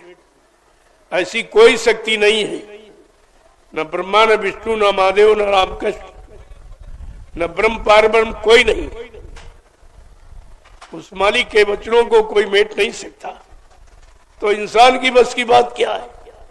वो कहने से बताने से मिटना थोड़ी हो जाता, वो तो अपने समय पर लागू हो जाएगा। तो इसीलिए अगर तुमने वचनों को माना होता तो आज तुम्हारी ये हालत नहीं होती। इसलिए महापुरुषों ने बताया है तो उनको पूछने का अधिकार भी है। आपसे पूछते हैं, कहते हैं तुम्हारे में भूल भरम कैसे आया, किस कारण तुम अपने गुरु को भूल गए हो और इतनी जल्दी तुमने विश्वास कर लिया। गुरु के वचनों पर विश्वास करने में तुमको 60 वर्ष लग गई। 10 जुलाई 1952 से 2012 और एक झटके में भूल गए, एक झटके में। स्वार्थी लोभी लाचियों ने एक आवाज उठाई, तुम सब मान गए। तुम्हारी समझ में नहीं आया, क्या गुरु अपने आप को झूठा सिद्ध करेगा? क्या अपने आप को झूठा कहलाएगा? सारी सृष्टि झूठा कह के वो हिलना करेगी, निरादर करेगी, अपमान करेगी? ये सब आपको विचार करना चाहिए था। आपने गुरु बनाया है कि केवल गुरु सुना था? सुना था, बनाया नहीं था। अगर एक बार जिसको पति बना लिया जाता, क्या कभी स्वप्न में भी नहीं बोलती? कितना लोग प्रयास करें फिर भी नहीं बोलती, कोई बुला नहीं सकता। ये रिश्ते संसार के नहीं भुलाए जाते हैं। और गुरु तो आध्यात्मिक रिश्ता, जीवात्मा को परमात्मा से मिलाने वाला, इसको कैसे आप भूल जाएंगे? और इसको भूल जाओगे तो दूसरा कोई मिलेगा नहीं आपको। परमात्मा से मिलाने वाली शक्तियां कोई 1000-2000 नहीं आती, एक आती, सिर्फ एक समय से आती है। और उसको भूल जाओगे फिर तुम्हारा काम खत्म हो जाएगा। इसलिए वो पूछते हैं कि हमने तुमको 10 जुलाई 1952 से 2012 मथुरा में जगह जगह पूरे देश में बड़े बड़े कार्यक्रम करके तुम्हें सुनाया और तुमको बताया मैं ये काम करने आया हूँ, ये काम करके जाऊंगा, मुझको मेरे काम से न कोई रोक सकता, न किसी के पास मेरे मारने का सामान है। ये सब उन्होंने आपको बताया, जिससे आप पर यह विश्वास हो जाए कि मेरा गुरु समर्थ। समर्थ का अर्थ क्या है? और तुमने ये कहा, प्रचार किया कि गुरु हमारे समर्थ हैं, गुरु हमारे अनामी महाप्रभु हैं, वो त्रिकालदर्शी हैं, ये मतलब वो युग सृष्टा है, युग दृष्टा, ये सब प्रचार आपने किया। आपने भारत की जनता से ये भी कहा कि विश्व पे सुख शांति, विश्व को सुख शांति जय गुरुदेव नाम से मिलेगी और विश्व को सच्ची सुख शांति बाबा जी से मिलेगी। अब तुम यही कह प्रचार करो कि बाबा जी मर गए, तो लोग कहेंगे विश्व को सुख शांति कौन देगा? तुमने तो ये प्रचार किया था, हमारा गुरु विश्व को सुख शांति देने आया, अब तुम कहते हो बगैर शांति दे मर गया। इसका मतलब झूठ बोल के चले गए। तब लोग कहेंगे तू भी झूठा, तेरा गुरु भी झूठा। ये भी अपमान आपको सहना पड़ेगा। अगर गुरु झूठा हो गया तो चेलों को कोई सच्चा नहीं मानेगा। गुरु की, चेलों की महिमा गुरु से होती है। और तुमने अपने गुरु को झूठा कह दिया और प्रचार कर दिया, तो तुम्हारी कोई महिमा रहेगी? या आगे आने वाले समय में तुम अपने आप को बाबा जय गुरुदेव जी महाराज का शिष्य कहला सकोगे? तुमने शिष्य बनने का अधिकार भी खो दिया। आगे आने वाले समय में तुम्हें रोना पड़ेगा। जब ये राज खुलेगा, खुल तो गया है लेकिन विस्तृत रूप में, जब खुल के तुम्हारे सामने आ, तुम्हारे पास रोने के सिवा कुछ नहीं, आंसू बहाने की सिवा तुम्हारे पास कुछ नहीं होगा। फिर तुम गुरु के लाभ से वंचित रह जाओगे। तुम्हारी जीवात्मा रो रो के रह जाएगी कि हमने सम्राट मालिक को धोखा दिया, हमने उनको पहचान नहीं पाया, या स्वार्थी लोभी लालचियों के साथ में फंस कर मैंने गुरु की महिमा खत्म कर दी। मेरे जैसा अपराधी गुरु का कोई नहीं है, और गुरु का छोड़ा जीव कोई पकड़ नहीं सकता, कोई दया नहीं कर सकता। इसलिए जिसने पढ़ाया है वो तो रोज पूछता है स्कूल में, आज पाठ पढ़ाएगा कल आपसे पूछेगा। लेकिन बाबा जी ने 60 साल पढ़ाया, आपसे पूछा कुछ? वो इशारा करके कुछ आपसे पूछना चाहते। क्या कहा कि अगर बात संतों की मानी जो होती, अगर बात संतों की मानी जो होती, देखो मुसीबत आने का कारण क्या, बीमारियां बढ़ने का कारण क्या, पारस्परिक लड़ाई झगड़े बढ़ने का कारण क्या, महंगाई गरीबी बढ़ने बढ़ाने का कारण क्या है? अगर तुमने संत महापुरुषों की बात मान ली होती, जिन्होंने देश में खुशहाली लाने का वादा, सुख शांति लाने का वादा, न्याय सुरक्षा रोजी रोटी, महंगाई गरीबी बेरोजगारी हटाने का दावा किया, अगर उनकी बात मान ली होती, आज ये दुर्दिन मुसीबत के दिन आपको देखने को नहीं मिलते। पूछ रहे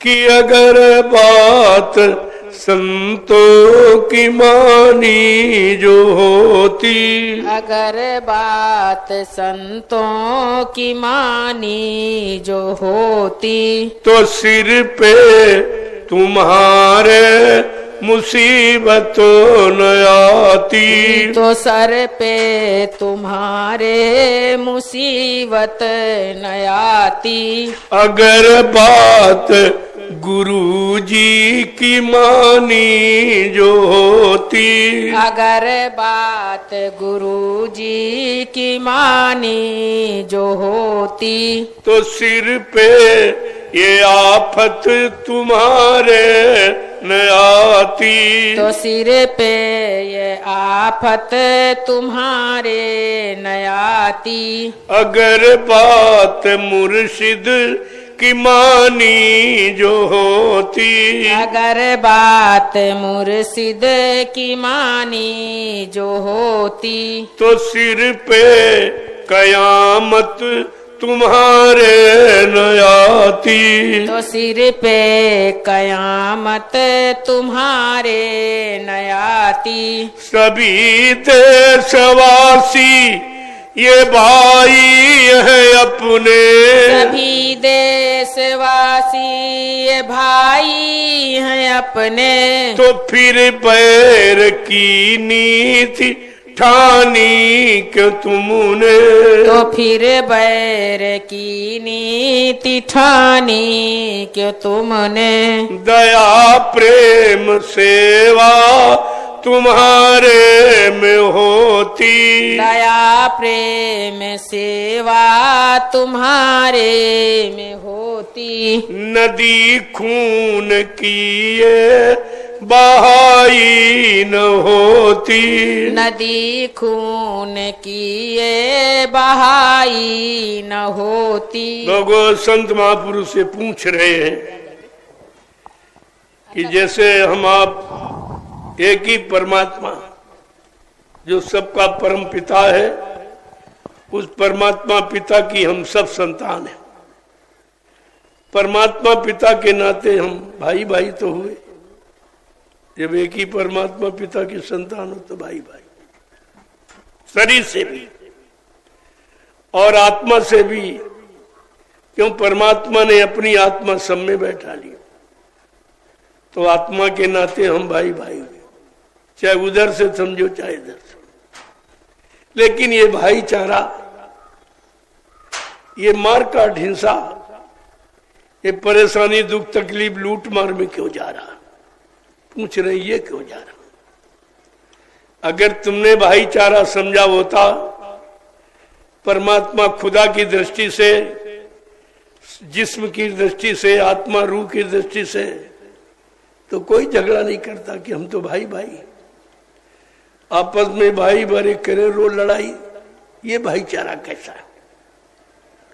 देखो कैसे पूछ रहे हैं कि सभी देशवासी ये भाई हैं अपने, सभी देशवासी ये भाई हैं अपने, तो फिर बैर की नीति ठानी क्यों तुमने, तो फिर बैर की नीति ठानी क्यों तुमने, दया प्रेम सेवा तुम्हारे में होती, दया प्रेम सेवा तुम्हारे में होती, नदी खून की ये बहाई न होती, नदी खून की ये बहाई न होती, अगर बात संतों की मानी जो होती, अगर बात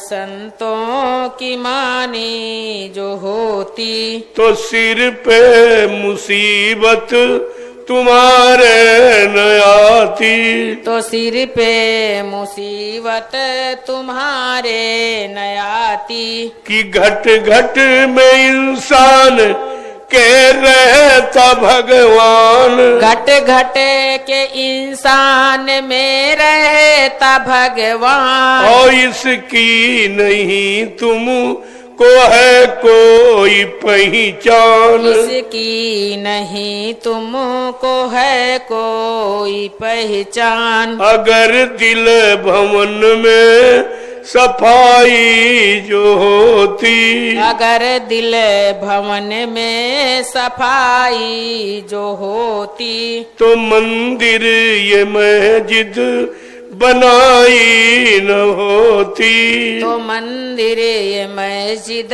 बनाई न होती। देखो भगवान खुदा ने ये मनुष्य रूपी मंदिर और जिस्मानी मस्जिद बना दी, और तुमने उसकी बनाई को तो गंदा किया और अपनी अलग से ईंट पत्थर की बना ली। क्या इसमें कभी आया है या किसी को मिला है? मुल्ला मौलवी को या पंडा पुजारी को मिला किसी को? तुम्हारी बनाई ईंट पत्थर वाले में कभी आया?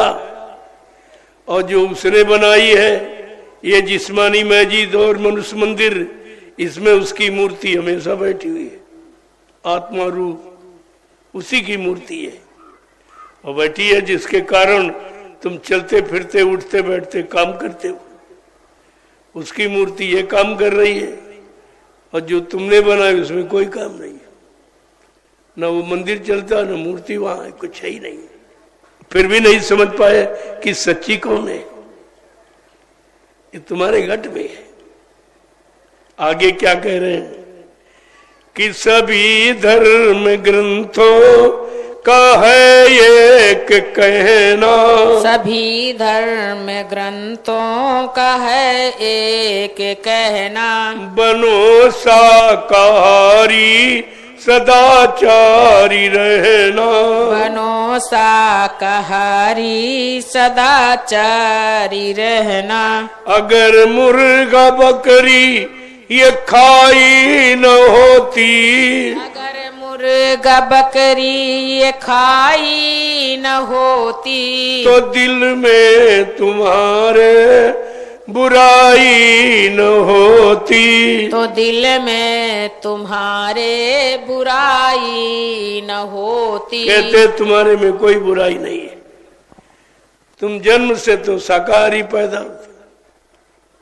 बच्चा शाकाहारी सदाचारी ब्रह्मचारी बन के जन्म लेता है, चाहे हिंदू घर में हो चाहे मुसलमान घर में, किसी को अब जाति में। लेकिन अब जैसे परिवार में आया, परिवार का गंदा खान पना मिला तो गंदा हो गया। परिवार के लोग जैसा कर्म करते तो कर्म फंस गया। और कुछ सोसाइटी में संग सोबत से बिगड़ गया। संत महात्मा फकीरों की संगत नहीं किया तो अच्छाई सच्चाई से दूर चले गए आप। बिगाड़ दो कारण से, एक तो परिवार जैसा खान पान का मिला, जैसे कर्म करने वाले, तो बच्चे का उस पर असर पड़ा और फिर इधर उधर जाने लगा संग सोबत में, उसमें बिगड़ गया। कहा तुम्हारे में कोई बुराई नहीं थी, बुराई आपने पैदा की है। बुराई अपने आप में आपने स्वीकार की है, ले ली है, कर ली है। उसी का ये फल है कि आज मुसीबत आपत्ति दुख बीमारी महामारी दुख तकलीफ आने का कारण है गंदा खान पान और गंदे कर्म। ये दो कारण से बिगाड़ होता है और इस समय दोनों की भरमार है। तो तुम्हारे संभलने का, बनने का, सुधरने का कहीं प्रश्न ही नहीं है। वो तो व्यवस्था ही आपने खत्म कर दी। लेकिन संत महापुरुष अपने कर्म कर्तव्य से कभी अलग नहीं होते। वो बराबर अपना संदेश, अपना निर्देश, आदेश देते रहते हैं ताकि कोई ये न कह पाए कि भाई हमको तो कोई अच्छी सच्ची बात बताने वाला मिला ही नहीं था। ये आप कह नहीं सकते। तो ये सब चीजें जो समय की रखी गई हैं, समय से लोगों को अच्छा सच्चा बनाने के लिए, सुख शांति में रहने के लिए, इसीलिए आपको मानव जीवन मिला है। और जीवन सब भोग में निकल गए, कुछ नहीं मिला, कोई प्रयोग का सामान नहीं। मानव जीवन मिला तो हर तरीके से अच्छा बुद्धि को सात्विक बुद्धि बनाने वाला भोजन, सीजनल अनाज, सीजनल दालें, सीजनल सब्जियां, फल फूल मेवे, दूध मक्खन मलाई घी, इसको कहते हैं सात्विक आहार, शाकाहार इसी को कहते हैं, शुद्ध आहार इसी को कहते हैं। अब जैसा आहार करोगे वैसे विचार बनेंगे आप, जैसा करो आहार वैसे बने विचार, और जैसे विचार बनेंगे वैसे कर्म करोगे, जैसे कर्म करोगे वैसा फल मिलेगा। देखो मेन चीज मिली, हमारा आहार खराब हो गया, आहार से विचार खराब हो गए, विचार से कर्म खराब हो गए, और कर्म खराब हो गए तो मुसीबत में चले गए, दुख तकलीफ में, बीमारी महामारी में फंस गए। तो इसका सब का कारण निकला है हमारा गंदा आहार। जो मनुष्य का भोजन, क्योंकि परमात्मा खुदा ने जितने जीव जंतु बनाए सबका भोजन अलग बनाया। पशुओं का अलग है, पक्षियों का अलग है, जंगली जानवरों का अलग है, कीड़े मकोड़ों का अलग, और आप इंसान का भोजन सबसे अलग बनाया, क्योंकि भगवान को इंसान सबसे ज्यादा प्यारा है। धर्मशास्त्र बराबर कह रहे हैं, भगवान राम ने भी कहा है कि सब मेरे सब मम उपजाए, और तीन में आदि के मनुज मोह भाए। भगवान राम ने क्या कहा, ये सारी सृष्टि मेरी ही बनाई, किसी इंसान विज्ञान ने कोई जीव जंतु नहीं बनाया। जब इंसान विज्ञान ने बनाया नहीं तो मारने काटने का अधिकार किसने दे दिया? जो चीज आपने बनाई नहीं उसको बिगाड़ने का अधिकार आपको नहीं है, और जिसने बनाई उसकी चीज बिगाड़ोगे तो उसको आपसे खुशी होगी कि नाराजगी होगी। फिर वो नाराजगी में क्या करेगा, यही तो आपको सोचना चाहिए था। लेकिन ना आप सोचे और ना आपको ये गलत बताने वाला कोई मिला, व्यवस्था तो वहीं से बिगड़ गई। अगर राजा धार्मिक होता तो निश्चित ये धर्म की बात आपको बताता, मानवता इंसानियत की बात बताता, प्रेम प्यार मोहब्बत सेवा दया सदाचार परमात्मा की यादगार, माँ बहन बेटी की परख पहचान और इन जीव जंतुओं की महिमा सब बताता। पहले राजा के पास गुरु एक ज्ञान की धरोहर है। हर राजा एक गुरु रखते थे। जहां कोई कमी बेसी हो जाती थी फट से परे गुरु से सलाह लेते थे। भगवान राम ने दो गुरु रखे। राजनीति के बारे में सही सच्ची जानकारी देने वाले वशिष्ठ जी और धर्मनीति की अच्छी सच्ची बात बताने वाले विश्वामित्र, दो गुरु। यानी भगवान को दो गुरु की जरूरत पड़ी। और आज ये सीताराम कहने वाले, इनका कोई गुरु नहीं, सब निगुरे, कोई गुरु नहीं, किसी की बात मानते नहीं और किसी को पहचानते नहीं, और इनके अंदर कोई रहम कोई दया कुछ नहीं, खत्म सब। देखो व्यवस्था बिगड़ने का कारण ये है और इस पर कोई नहीं ध्यान दे रहा। अगर ध्यान कराया जा रहा तो भी नहीं ध्यान दे रहा, वो सुनते ही नहीं अच्छी सच्ची बात। क्यों? यही समय विनाश का होता है। जब लोगों को अच्छी नेक भली बात अच्छी न लगे तो समझ लो उसका विनाश, पापों का घड़ा भर गया। इसलिए उसकी समझ में नहीं आ रहा। जब स्वार्थ लोभ लालच पाप का घड़ा भर जाता तो मानव की बुद्धि कैसी हो जाती। जब जैसी हो तब बिता तब तैसी मत होए, काल रेख की लेख को मेट सके नहीं कोई, उसे कोई मेट नहीं सकता, उसको मर मिटने से कोई बचा नहीं सकता। तो चारों तरफ से एक ही बिंदु आ रहा कि विनाश विनाश, क्योंकि सब विनाश को आमंत्रण दे रहे हैं, विनाश को निमंत्रण दे रहे हैं। लेकिन महात्मा अपना फर्ज अदा करते।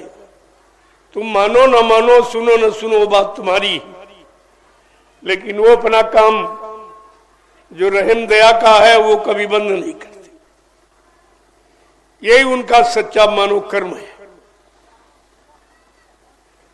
जय गुरुदेव, जय गुरुदेव, जय गुरुदेव, जय गुरुदेव, जय गुरुदेव, जय गुरुदेव। जय गुरुदेव नाम किसका, प्रभु का। जय गुरुदेव नाम किसका, प्रभु का। जय गुरुदेव नाम किसका, प्रभु का। प्रभु का प्यारा नाम। जय गुरुदेव। अब आप लोग खड़े हो जाओ, खड़े हो जाओ प्रेमियों। आज सत्संग का पहला दिन है। सत्संग तो मैं कल से आपको सुनाऊंगा, आज पहला दिन है तो सब लोग आ भी नहीं, कल आ जाएंगे लोग, तब सत्संग प्रारंभ करूंगा, सब लोग सुने। वैसे तुम्हारे लिए तो यही है सत्संग। सत्संग जिसकी कारण सत्संग समझ में नहीं आ रहा, सत्संग का लाभ नहीं मिल रहा, सुख शांति नहीं मिल रही, जीवन का सच्चा आनंद नहीं मिल रहा, तो इसीलिए तो ये जरूरी था जो मैंने बताया आपको। ये भी बहुत जरूरी समय के अनुसार। कल से सत्संग प्रारंभ करूंगा, आप लोग सुनिए, इसकी जरूरत है, आगे इसी की आवश्यकता है। जो मैंने भी कहा जरूरत, इस समय तो इसकी जरूरत है। लेकिन आगे सत्संग की आवश्यकता है, सच्चे सदगुरु की आवश्यकता है, जो सबको सच्चा रास्ता बताने वाला, सच्ची सुख शांति दिलाने वाला, सच्चित आनंद प्राप्त कराने वाला और जीवात्माओं को सत्य दे सचखंड पहुंचाने वाला, इसकी जरूरत है। तो ये भौतिक और आध्यात्मिक दोनों मिलके, दोनों की बात आपसे कहूंगा, इधर भी उधर भी। जब इधर सुख शांति होगी तब भजन कर पाओगे। ऐसी महंगाई में, ऐसी गरीबी में, ऐसी बेरोजगारी में, ऐसी टैक्सों की भरमार में इतना लोग परेशान है, भजन कौन करेगा? भजन तो शांति में होता है। और आज शांति अशांति क्रांति भ्रांति में फंसी पड़ी, तो भजन करेगा कौन? इसलिए भजन की स्थिति बनाना बहुत जरूरी है। भजन की स्थिति के लिए दूरदर्शी खड़ी है, बिल्कुल सामने खड़ी है और सबको भजन का रास्ता साफ सुथरा कर देगी। एकदम जितने कांटे हैं ये सब निकाल बाहर कर देगी और आप भजन करेंगे। अगर परिवार समाज देश में शांति सुख शांति न्याय सुरक्षा रोजी रोटी ये सबको मिल जाए तो भजन कौन नहीं करेगा? अरे आत्मा के कल्याण के लिए सभी चाहते, ऐसा नहीं है, लेकिन बेचारा जब अशांति में फंसा है, कहीं सुख दिखाई नहीं दे रहा, दुखी दुख, बीमारी बीमारी, कष्ट ही कष्ट, ये तो है ही। और साथ साथ में राजनीति से भी कष्ट मिल रहा है। महंगाई बढ़ रही, गरीबी बढ़ रही, बेरोजगारी बढ़ रही, टैक्स बढ़ रहे हैं, जीएसटी लग रही, ये सब तकलीफ ही तक भी, चोरी डकैती बढ़ रही, झूठ छल कपट बेईमानी, हर व्यक्ति स्वार्थ में डूब गया है। सेवा धर्मात परमात्मा बिल्कुल समाप्त हो गया। पहले उसकी स्थापना होगी तब आप बैठ के भजन करोगे। तो कलयुग है और लिखा तो ये कि सतयुग योगी सब विज्ञानी कर हरि ध्यान तरे बहु प्राणी। जब सतयुग आ जाएगा, सच्चा युग, सत्य बोलने वाला, सत्य काम करने वाला, सबके प्रति सच्चाई यानी रखने वाला, तब हर व्यक्ति भजन करेगा। 8 घंटे काम करेगा, बाल बच्चों की देखरेख, और शाम को भोजन के पहले, सोने के पहले 1 घंटा मनुष्य रूपी मंदिर में आत्मा से परमात्मा का भजन। ये सच्ची पूजा है, बाकी सब झूठी है, जड़ पूजा है। ये सच्ची आत्मा से भजन करो तो परेशानी तुम्हारी जो तुमने पूजा की उससे कहां गई और बढ़ गई तुम्हारी, क्योंकि लिखा है नहीं ऐसा। रामचरितमानस कहती है कि ऐसे बिन हरि भजन खगेसा और मिट्टी है न जीवन इक्कर कलेशा। मानव जीवन में आने वाले क्लेश दुख तकलीफ बीमारी महामारी कहते भगवान के भजन से। और तुम पूजा से समझते थे, कितनी पूजा की, बीमारी बढ़ गई, तकलीफ बढ़ गई, दुख दर्द बढ़ गए, मुसीबत बढ़ती चली जा रही। ये तो सब मुसीबत दुख दुख दिखाई दे रहा है। इस पूजा ने तुम्हारा कोई काम नहीं किया। जड़ पूजा ने जड़ समाज और जड़ शरीर की भी कोई पूजा नहीं की, कोई फलीभूत नहीं हुई, इसको भी सुख शांति नहीं दे पाई, तो आत्मा को सुख शांति जड़ पूजा कहां से दे दी? इसलिए आपको चेतन पूजा, आत्मा से परमात्मा का सच्चा भजन, खुदा की रूह से खुदा की सच्ची इबादत, ये सच्ची न कहीं जाना है न कहीं बनाना। परमात्मा खुदा ने अपनी पूजा के लिए बनी बनाई ये मंदिर मस्जिद मनुष्य रूपी, ये आपको भेंट कर दिया।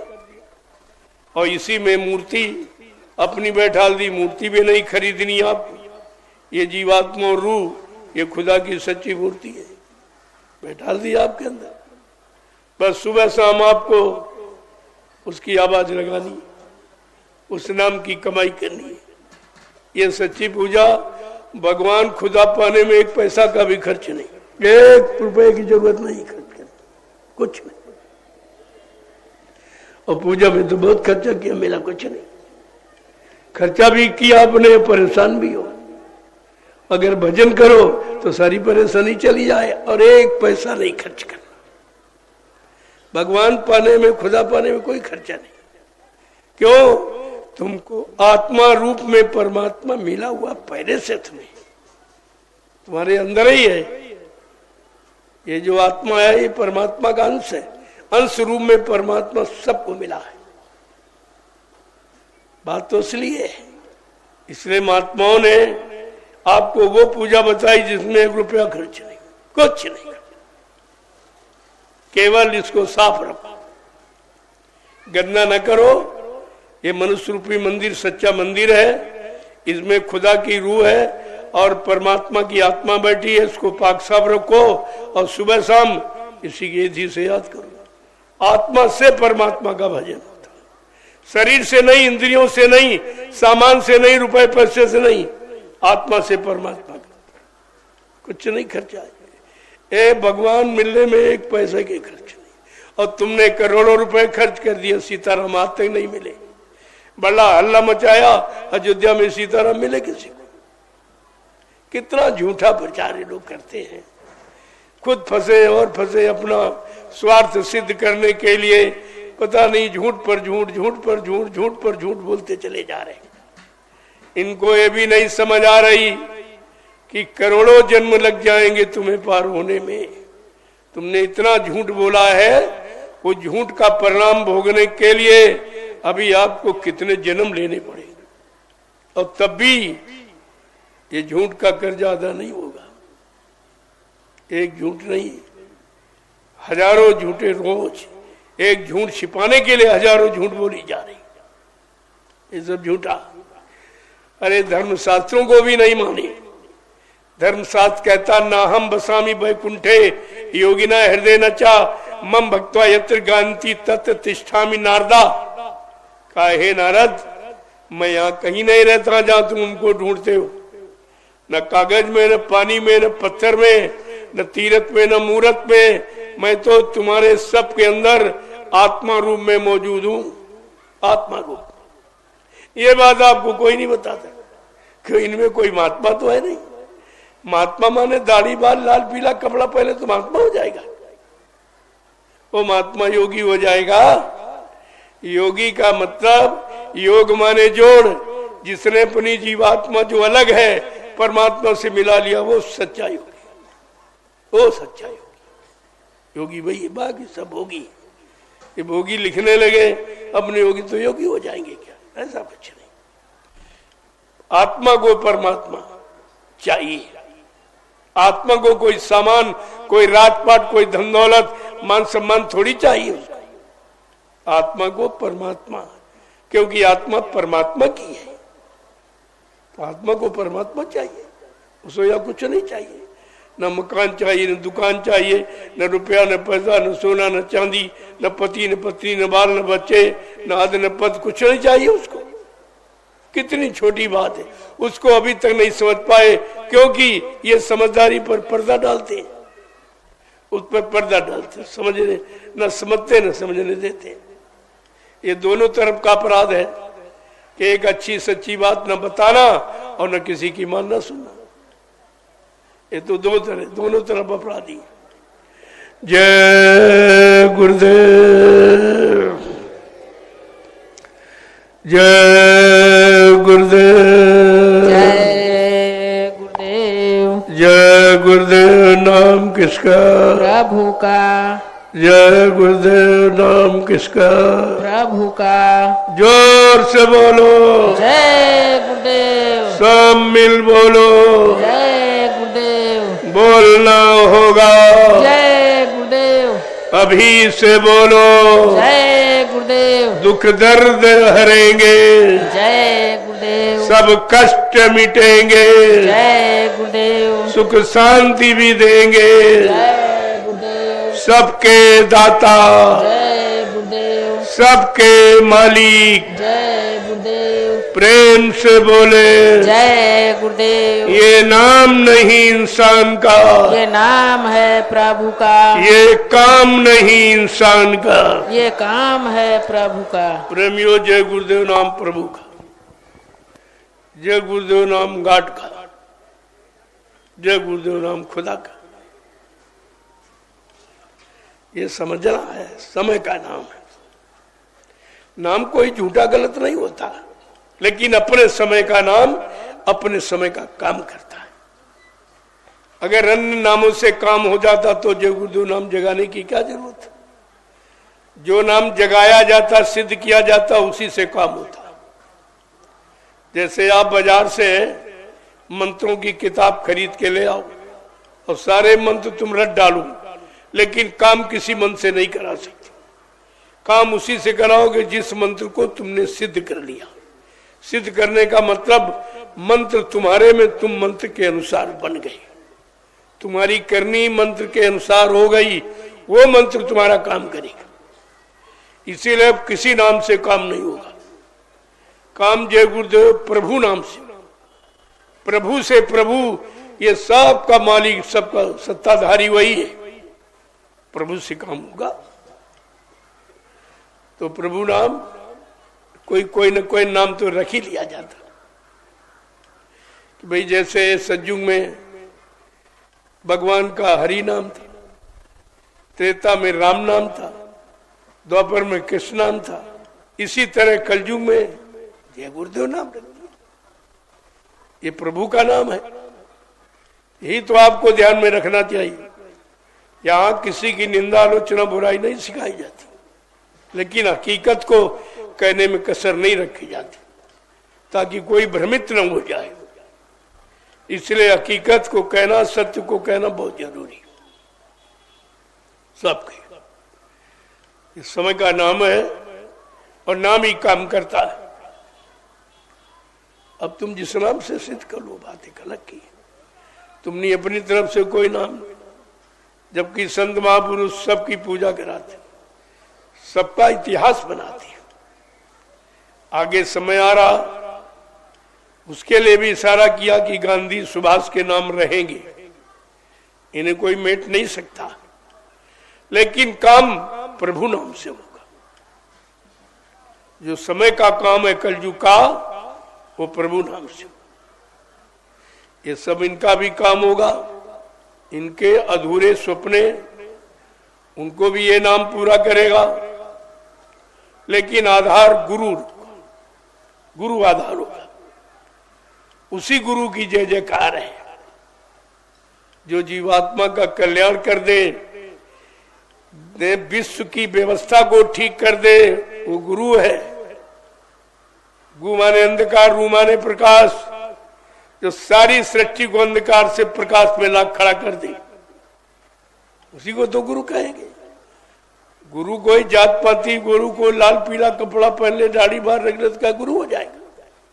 अरे तो बाहर की है, गुरु ज्ञान तो अंदर में है, और तुम बाहर में कहते हो दाढ़ी बाल वाला मिल गया गुरु बन गया, लाल पीला कपड़ा वाला पहन लिया गुरु बन गया। ऐसा कुछ, ये सब पाखंड है। ये बनावट है, सजावट, शरीर की बनावट, सजावट कभी अंदर का काम नहीं कर सकती, क्योंकि बाहर में है।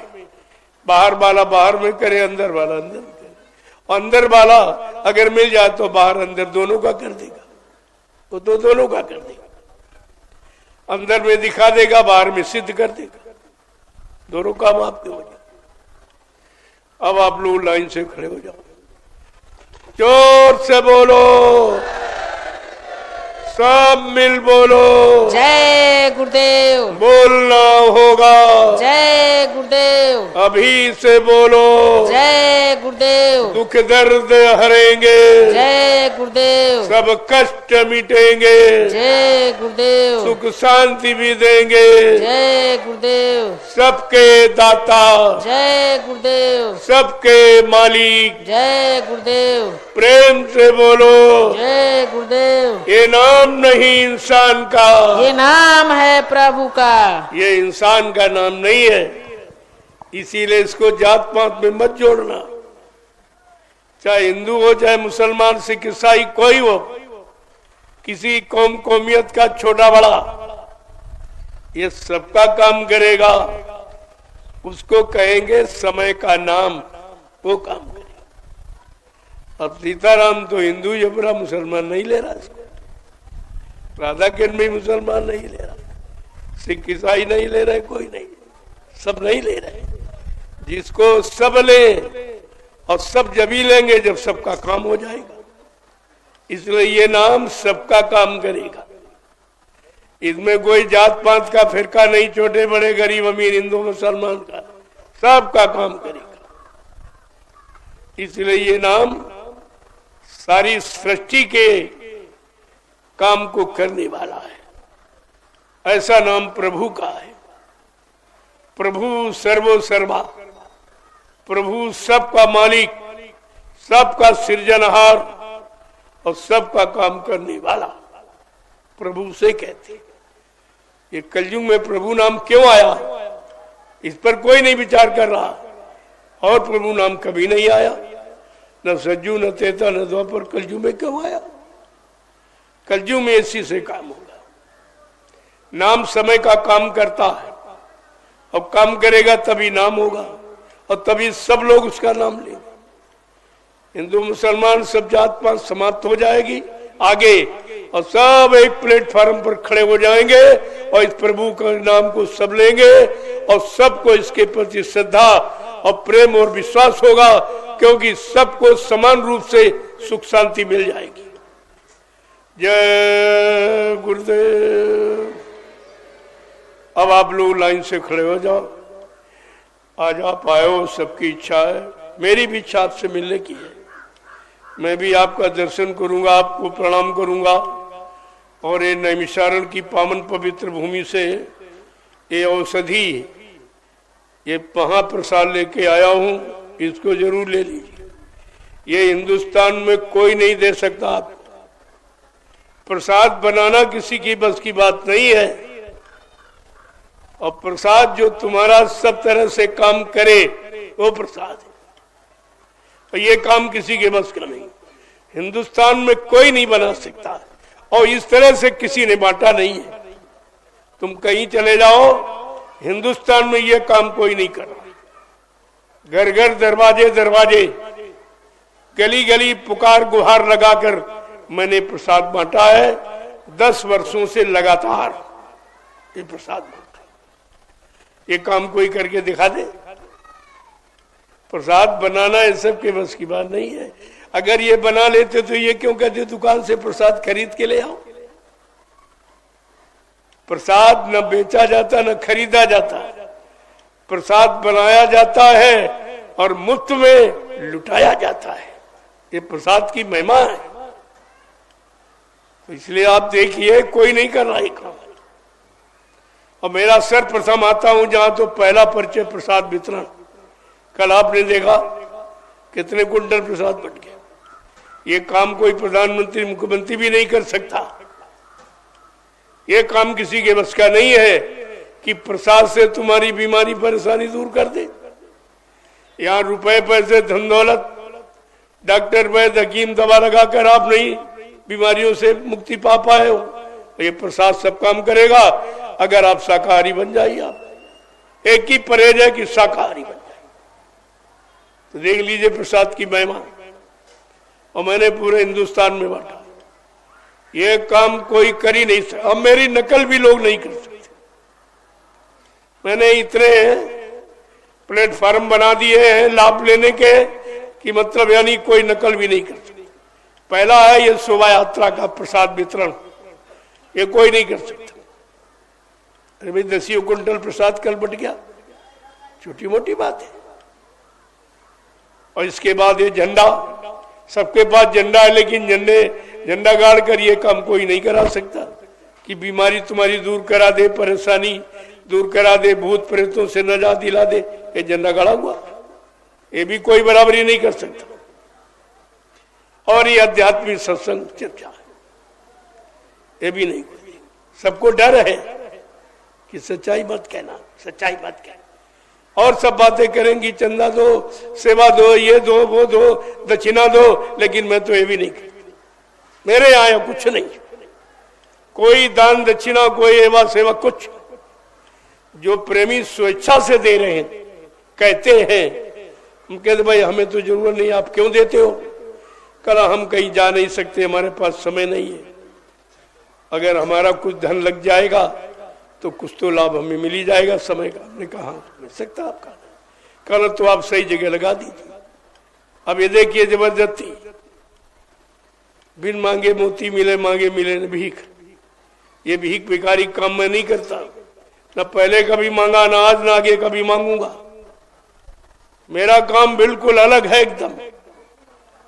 अब तो लोग धीरे धीरे समझ रहे हैं कि जब किसी से कोई सेवा हमने ली नहीं, मांगी नहीं, जो आपने स्वेच्छा से दे दी, 1 रुपया, 2 रुपया, 10, 20, 50, 100, 1000 जो भी आपने दिए, सब मैंने उधर नैमिषारण्य में लगा दिया और 4 वर्ष के अंदर 3 आश्रमों का निर्माण कर दिया।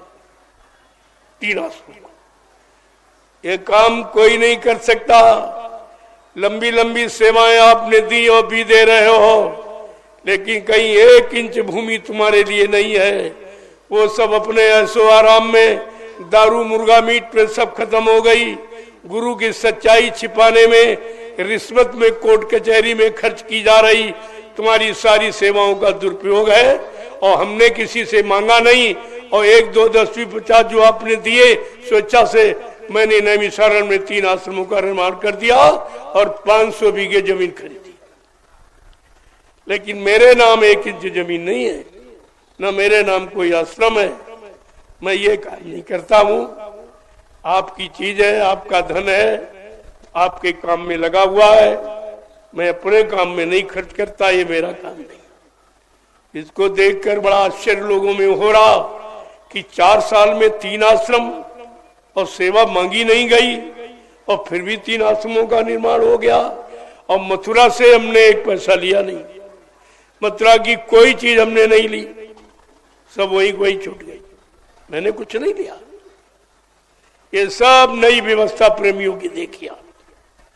और मथुरा में 60 साल लोगों ने दिया तो 1 आश्रम बना है, और मैंने किसी से कुछ नहीं लिया। 4 वर्ष में ये 3 आश्रमों का निर्माण हो गया। इसको देखिए, आप समझिए कि सेवा का मतलब है कि सेवा सही जगह लगनी चाहिए, तब आपको लाभ मिलेगा। और तुमने अभी तक जो सेवा दी है वो सब कोर्ट कचहरी में जा रही, गुरु की सच्चाई छिपाने में, कि गुरु की ये सच्चाई छिप जाए कि बाबा जी जिंदा नहीं मर गए। हमने कहा ये तो तुम छिपा नहीं सकते।